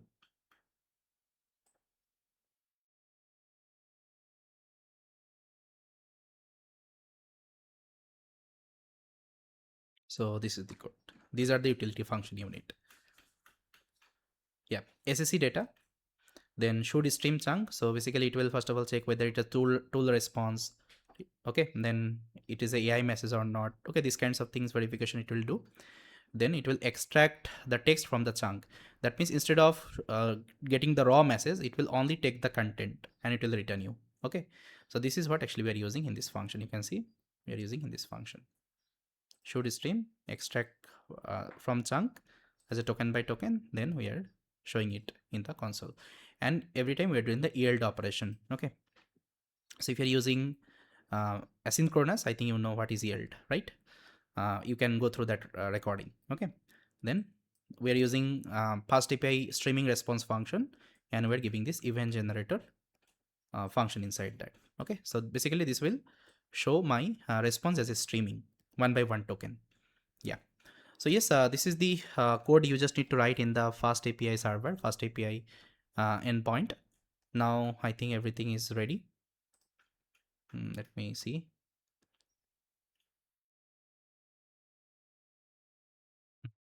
So everything is ready. Now we can test our app. I'll come here, refresh. Okay, now let's do chat operation. Hi, I am Bappy. Let's send it. Okay, if you send it, so what will happen? It will hit that this route. Okay, chat stream route. So you can see, hi Bappy, it's nice to meet you. How I can help you today? And it has also taken the thread, right? Now I can create another thread. Again, I'll do some message. Let's say my name is Alex.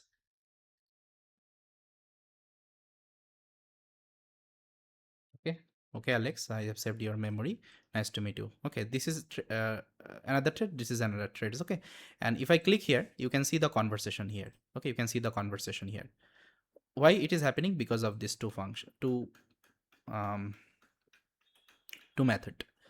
One is this last conversation. It is actually filtering out all of the threads you have in the database.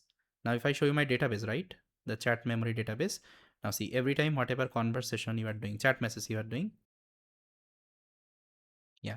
So I have refreshed. Now see, this conversation is available.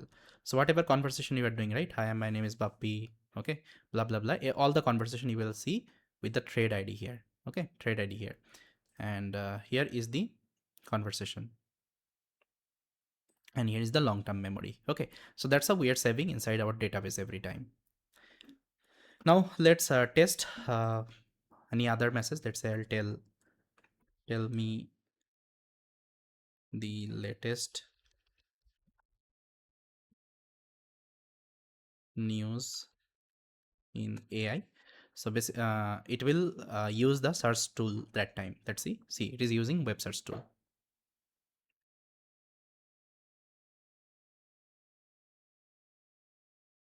And see, you are getting the response.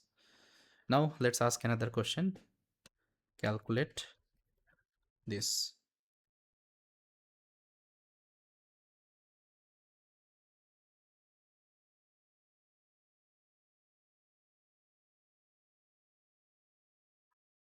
You'll see that it will use calculator tool.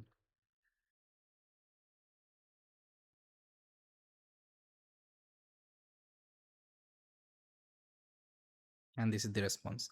Now you can also upload any documents. So if you are uploading right now, so it will hit this route, upload route /upload, this one. Okay, and it will create the vector store. You can see that vector store will be created, and you can perform the chat operation on top of that. Let's upload. Let's have a upload my resume. Done.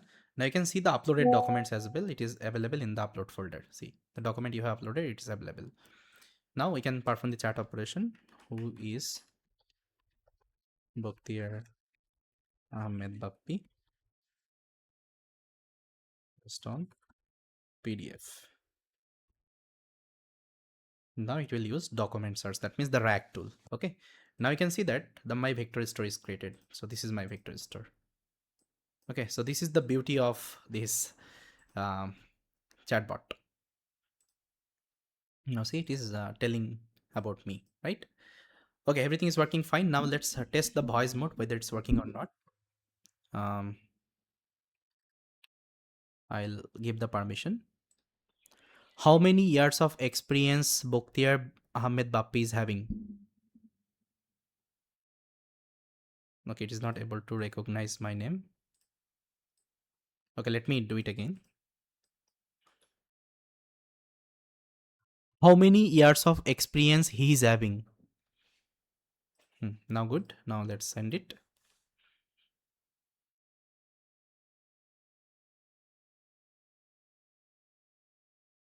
Now see, based on the uploaded documents, Bakhtiar Ahmed Bappy has 5+ years of experience. Amazing, it's working fine. Okay, even you can do the voice mode as well, dictate mode as well. Okay, now you can select different model. Let's say I'll select this model. Now you can ask anything. Tell me about ML.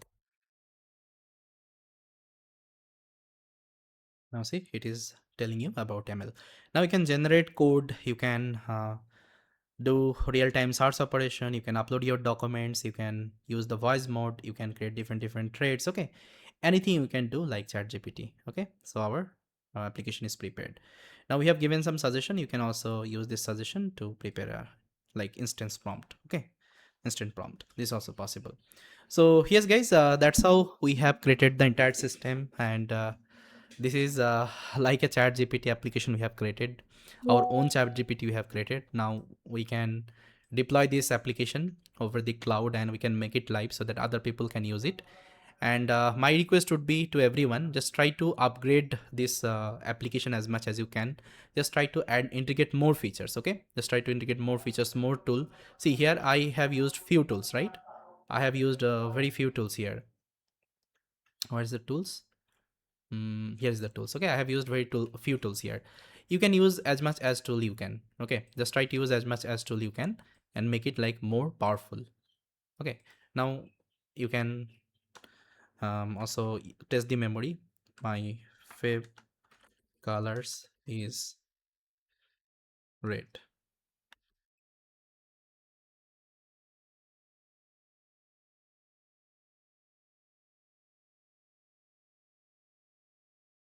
Is red. Okay, now you'll see that it will save this information in the memory. Okay, now you can ask what is my favorite color.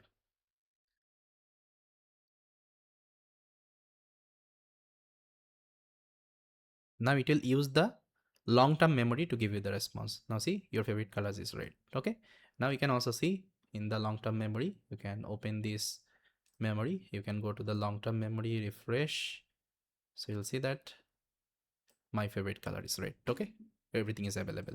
Now in the LangSmith also, you'll see that it's tracing your execution. Now see BappyGPT. Now all of the trace you can see, even the trades as well. In which trades, how many conversation you have done, each and everything you can see here. Okay, all of this thing you can monitor here, everything you can debug here. Okay, see, everything is available. And this monitoring part also I told you in my playlist, like how to monitor your AI agents, and I already explained about this LangSmith. Okay, you can go through that. So yes guys, everything is working fine. We are good. Now we'll try to deploy this project over the AWS cloud as a CICD. We'll just try to make it live because right now it's running on localhost. Now we'll make it live. We'll try to do the CICD deployment here. So guys, our app is ready. Now we'll be deploying this application as a CI/CD over the AWS cloud. But before that, let me push all the changes because we have updated all of the component one by one. So simply here, I'm going to give um, updated all component.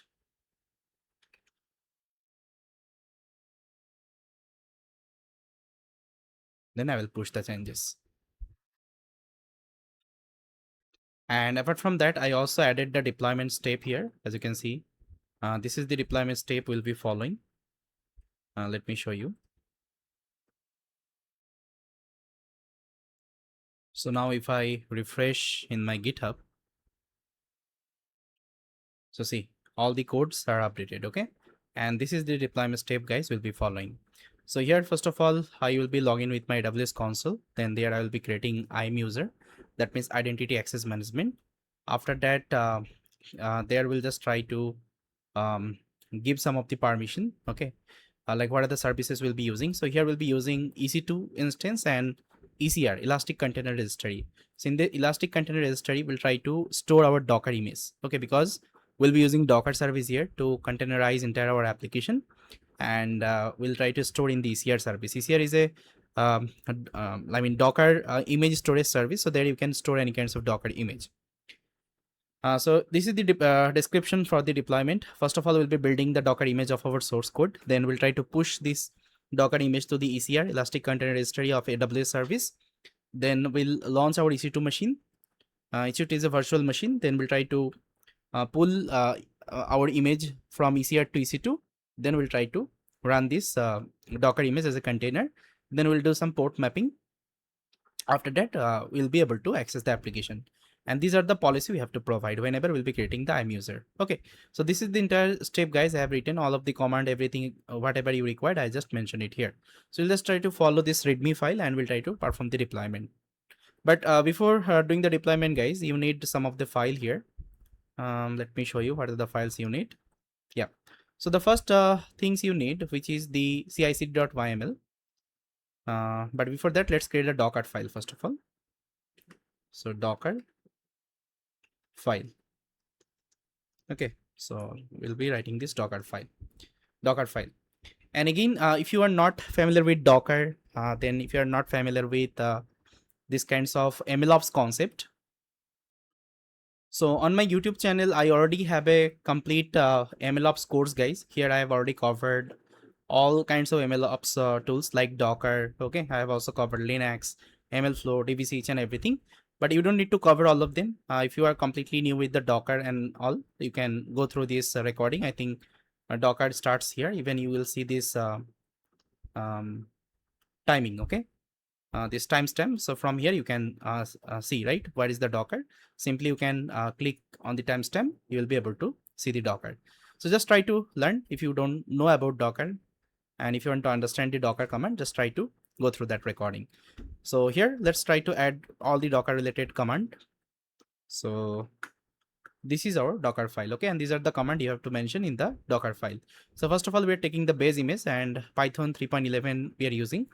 Then we're getting the working directory. Then we are setting some environment variable just to prevent some error. Then we are running, these are the command just to upgrade our like Ubuntu instance and install some tools. Then we are copying the requirement.txt, we are installing the requirement.txt. After that, we are copying all of the source code in the root directory. We are creating the folders like uploads and data. These two folders we are creating. Then after that, we're exposing the port. We are running our application on port number 8080. So I think you have seen that. This is the port. Okay, we are running our application. Make sure you are giving the same port. If you're changing the port, here you have to also change.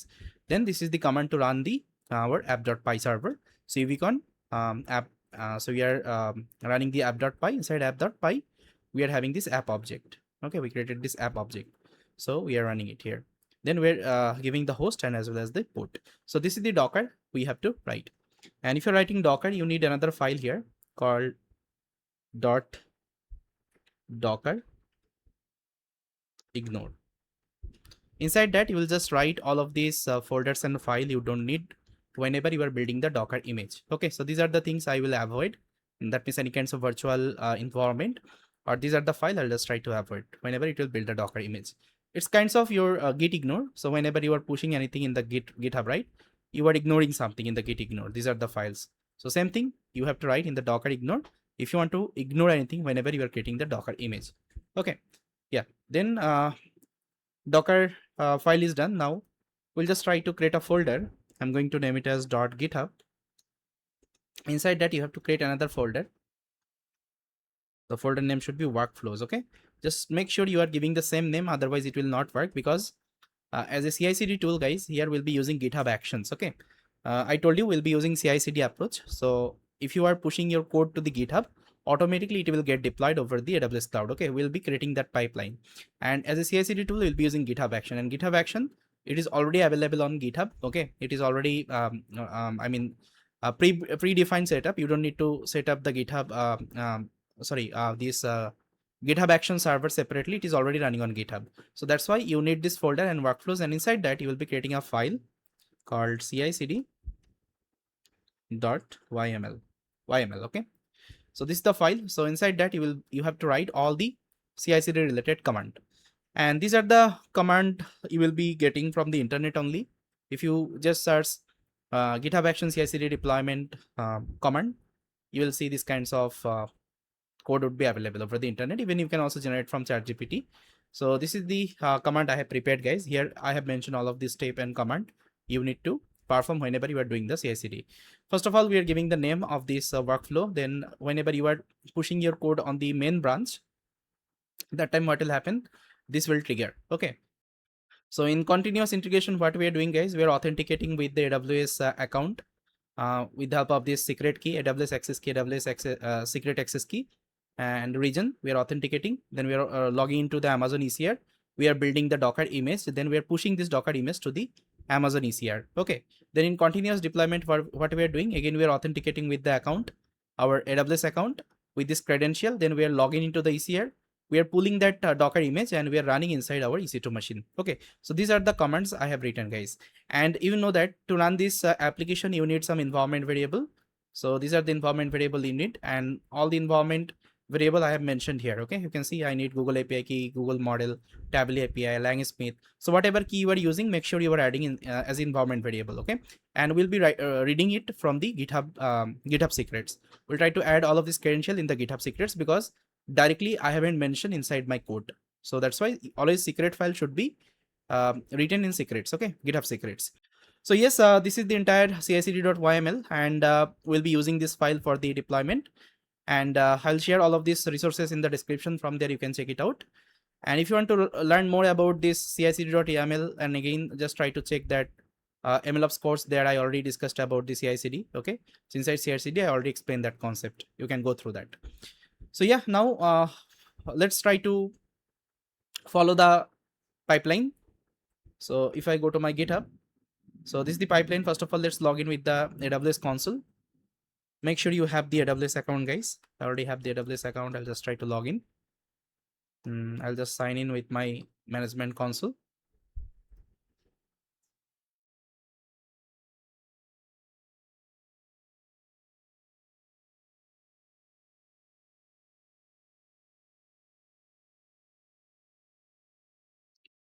So here you just need to give your authentication credential. That means your email and password. So let's give my email and password and let me log in with my AWS console, guys. So this is my AWS console, guys. Just try to log in and you will be able to see this kinds of interface. So here the first thing, what we have to do, we have to create an IAM user. Okay, let's create the IAM user. So here just search for IAM, Identity Access Management.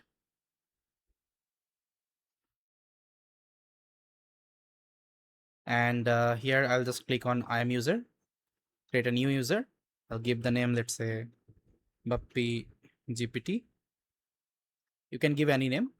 You can attach the policies. Now here you need, these are the policies: Amazon EC2 full access and ECR. Sorry, ECR and EC2, Elastic Container Registry and EC2 machine.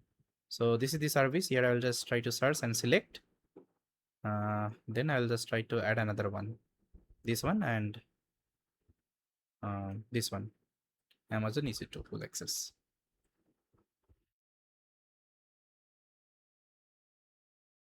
Once we have done, I'll just click on next. Now see, both permission I have given. And why this permission is required? Because I don't want to give the full access to my let's say project whenever it will do the deployment. Otherwise, if any mistakes is there, it will be using any other services as well. Okay, there is a possibility. So to prevent that, we're only giving the permission on the services we're using from AWS. Okay, now I'll just create the user. So user creation is done. Now I'll click on the user. I'll go to the security credential, and here you will see one option called create access key. I'll select the first option, command line interface, and confirm. Do the confirmation. Click on next. Now let's create the access key. So this is our access key and secret access key. You need to authenticate your AWS account from your Python client. Okay. Now I'll just try to download as a CSV file. Done. And make sure you just keep this file. I need it later on whenever we just create the GitHub secret. Okay. I'll just try to open in a Notepad++. So this is the credential. This is your access key ID. This is your secret access key ID. Okay. Yeah, perfect. Now let's click on done. Now the next step we have to follow. We have to create the ECR repo to store the Docker image. Now let's create the ECR repo. I'll go to the home and I'll search for ECR, Elastic Container Registry. Okay. So this is a fully managed Docker container registry. And this is the alternative of Docker Hub. Okay. The Docker Hub you used, right? In Docker Hub also you can store the Docker image. Here, this service actually AWS has created. Okay. This is the AWS container registry. Now I'll just create a new registry. Give the name. I'll give BappyGPT. You can give any name. Everything just keep it as it is. Now create this repository. Okay, this is the repository, and copy this URI and keep it somewhere. Okay, I need it later on. So maybe in readme file, I'll just try to store here. Okay. Perfect. Now it is also done. Now I'll again click on home and see the next step. Next step is you have to create a EC2 machine, Ubuntu instance. Now let's search for EC2 instance, virtual service in cloud. And here I will just try to launch an instance. Click on launch without without walkthrough. Now give the name. I'll give BappyGPT machine. Again, you can give any kinds of name here. Then you have to select this Ubuntu instance. Okay, most of the production server would be Ubuntu. And there are some other operating system as well, but select the Ubuntu one. Now here you can select the instance type. Okay, like how much memory, how much CPU you need, you can select from here. So at least here I'll just try to select this sorry, not this one, 8 GB memory. Okay, this 8 GB memory at least I will be taking for this project, and 2 CPU cores. But if you have a very, let's say, I mean heavy project, that time you can use some heavy instance here. Okay, and all the instance, how much it will charge per hour, it has already given you the estimated cost. So I'll select this one. Once it is done, now you can create the key value pair. This is optional. Optional means you have to create it if you want to access your EC2 instance from any third-party tools like Moba Extreme and Putty. That time it's required. So I'll give Bappy GPT. Now let's create the key value pair. Now see, one PEM file would be downloaded. This PEM credential you need whenever you want to use any third-party tool. But I don't want to use any third-party tool. I'll be using this instance in the same AWS console only. I'll tell you how to do that. Now just try to select these two options, allow HTTPS and allow HTTP traffic. And you can also select your storage, like how much storage you need. So I'll take 8 GB storage as of now. You can increase it, okay, as per your requirement. Let's say you can take 32 GB or 16 GB as per your requirement. So here I'll just try to launch the instance.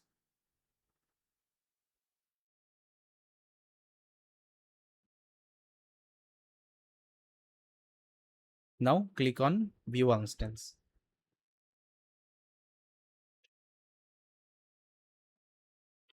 Now let's refresh, and you can see our instance is running. Okay, now I'll click on this instance, and here you will see one option called connect button. Okay, just click on connect. And if you are using any third-party tools like Moba Extreme and Putty, that time you can use SSH client to connect that. Okay, these are the command you have to execute. But I'll just launch this terminal in the same AWS console only. Now let's connect that.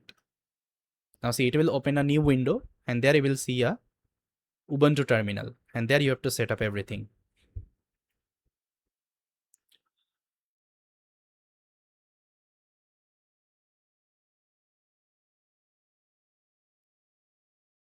So this is the Ubuntu terminal. Now let's clear. Okay, and if you don't know about Ubuntu, again, you can refer my course. So there I already discussed about the Linux operating system. Okay, how to run the Linux command, each and everything. So first of all, here I have already given all of the command. First of all, you have to upgrade the machine. So these are the command you have to execute. Just try to copy and right click and paste and run. So this is a new launched machine, and here I have to upgrade and set up all of the requirement tools I need here. Then I'll copy the second command and I'll execute. So I'll give yes permission. Yeah. So it will upgrade all of the tools. Now here I have to install the Docker, because initially there is no Docker in this instance. So these are the command you have to execute to install the Docker.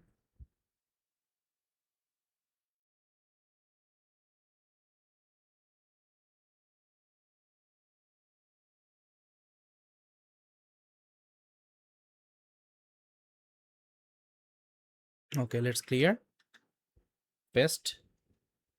Now I'll copy the next one.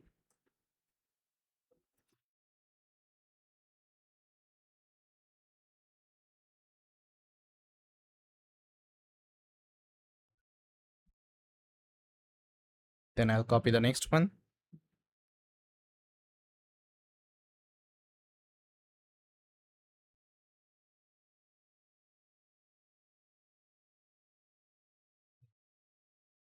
Paste and run. Then the last command, this one. Okay, so Docker is installed successfully. Now you can check it. So Docker --version. You can see this is the version is running. Okay, Now the next thing, guys, we have to configure our EC2 as a self-hosted runner. That means we have to connect.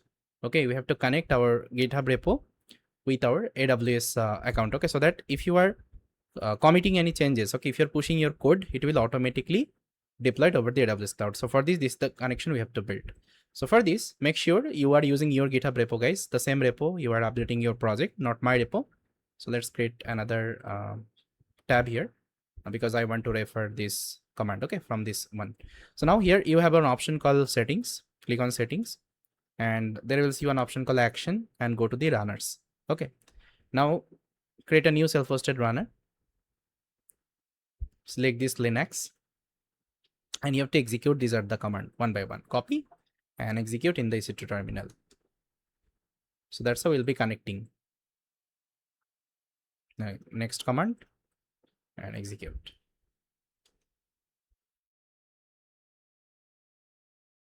Then again, third command and execute. Done.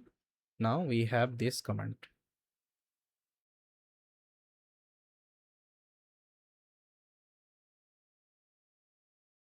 Done. Now I think we have executed all of this command. Now we have to run this configure command. Let's copy this and execute. Now see, GitHub action initialized and it has connected to my GitHub. Now it is asking enter the name of the runner group. I'll press enter simply. Now it is asking enter the name of the runner. Okay, now name of the runner is self-hosted. Self-hosted, okay? Make sure you're giving the same name. I'll copy and here I'll just try to paste it. Self-hosted. Then it is telling in this runner will have any following labels. No, I'll press enter. Then it is telling name of the work folder. I'll again press enter. Okay, done. Now the last command you have to execute this one. So if you execute, your GitHub would be connected to the AWS.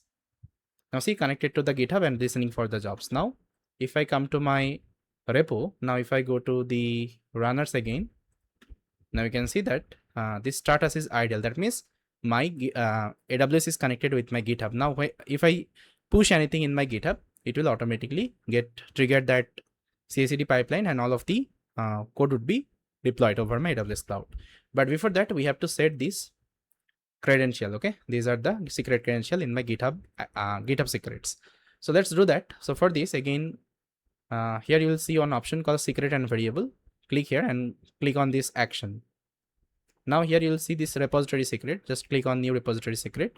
And here you have to add all the secret one by one. Now, first of all, you have to add this Google API key or whatever API key you are using, you can add here one by one. So this is my Google API key. Let's copy that. Yeah, here. I'll copy and paste it here. Done. Now next I will add my Google model.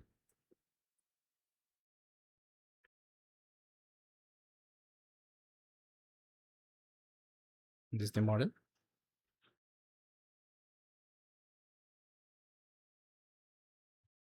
That's how you have to add all of the secret one by one. Now tab API key.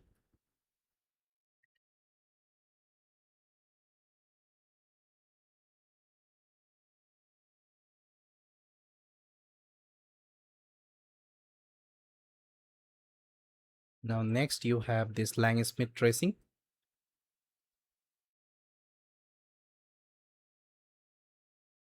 It should be true.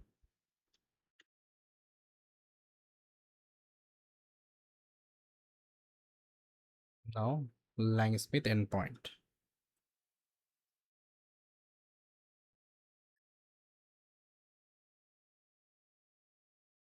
This is the endpoint.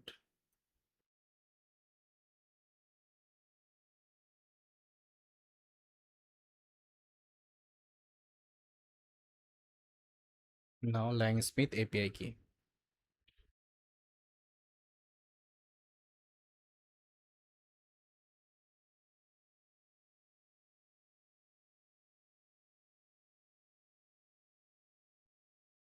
Now next you have this LangSmith project name. So this is the project name, BappyGPT.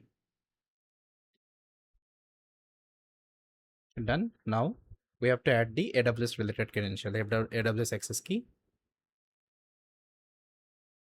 So where do you have the access key? In the CSV file, I think you remember we have already downloaded. Let's copy this access key before the comma till here. I'll copy and paste it. Then next I have AWS secret access key.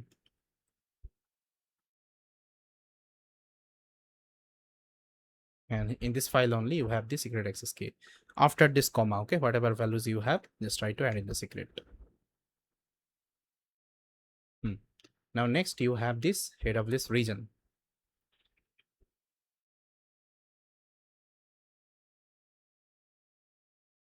So right now I'm inside this region called North Virginia, US East 1. Okay, if you're in other region, you can give the name. I'll give US East 1. Make sure you are writing in same way. US East 1. US East 1, okay? Add the secret. Now last I have to add my ECR repo name.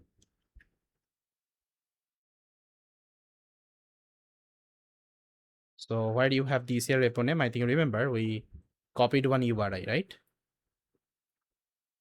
Here. So here is the name. Just try to copy after this slash and add it here. Done. Okay, all of the secrets we have added one by one. Now it's time to commit our changes. I'll go to my repo. Now let's commit the changes here. CICD, add it.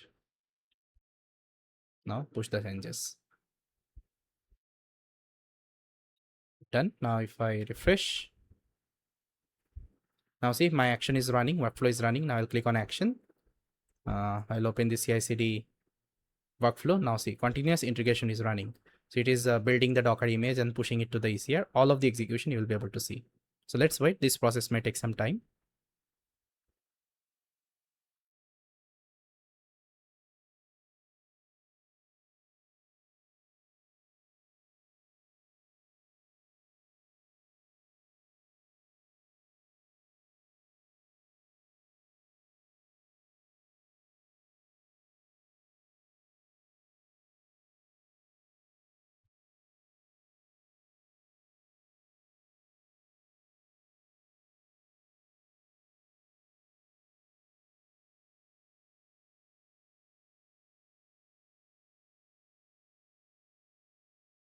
Building is done. Now it is pushing the image to the ECR, Elastic Container Registry.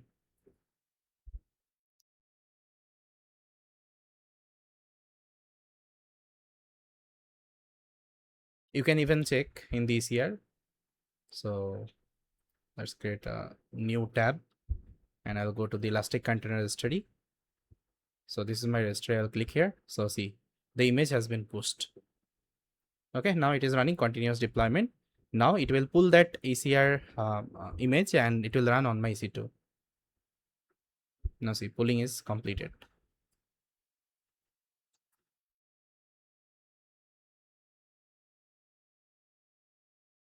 Now see, it will run the Docker image as a container.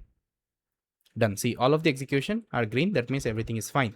Now I'll come to my instance and there is an option, URL you will get public DNS. Just copy this URL and paste it here and execute.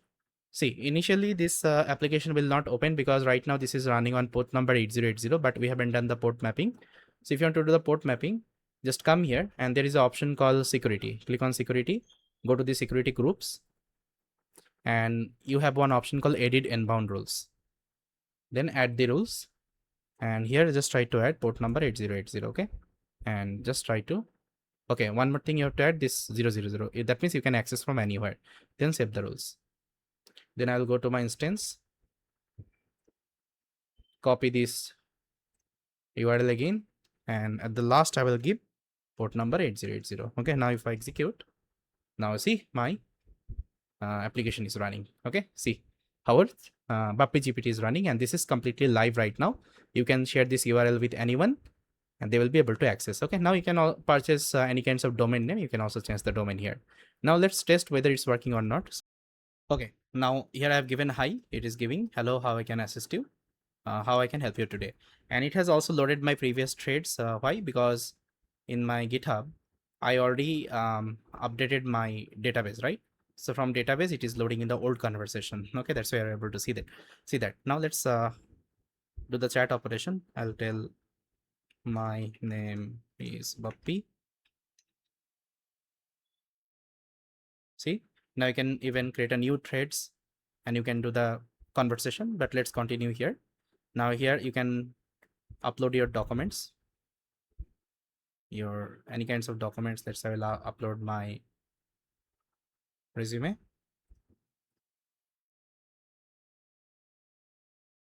Again, I will ask who is Boktier based on PDF. Now it is using my doc search tool and it is giving you the response. Okay, now you can even search any latest information, latest news in Bollywood.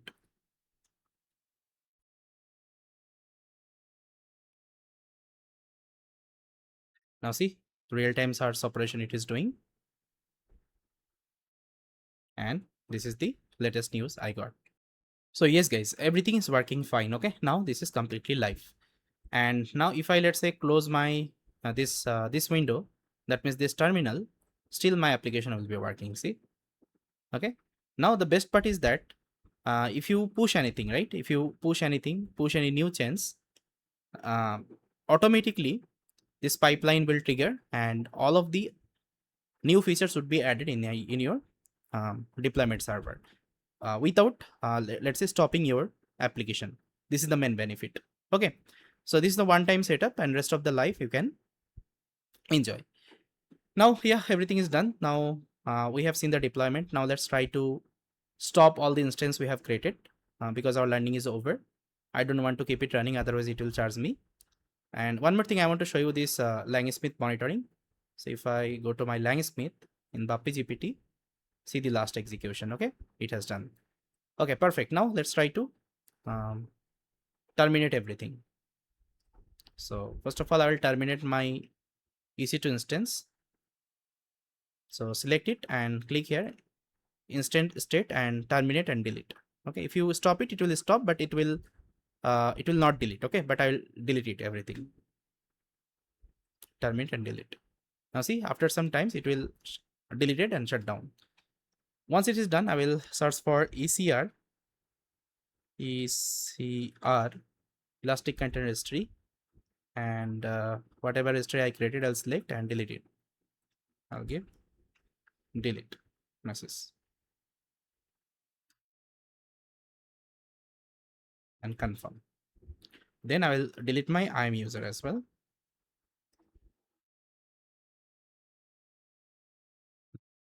Not delete, deactive, right, confirm and delete. Okay, so everything is deleted. Now this server is down.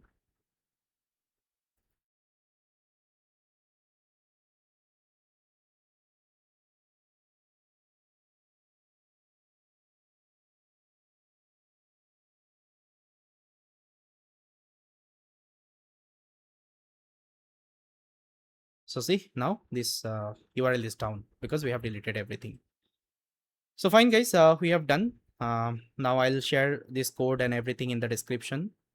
From there you can check it out. I will add a beautiful readme here, a readme, let's say, information, so that you can see all of the commands, all of the steps in the readme itself. Okay, now this was the AWS deployment. Now if you don't have the AWS account guys, still you want to deploy this application and you want to test, for this you can use Render. Okay, there is another one called render.com. You can use this platform and here you can do the deployment. Okay, so for Render, I already created a video in my playlist, as you can see. Deploy Agentic AI chatbot on Render for free with Docker.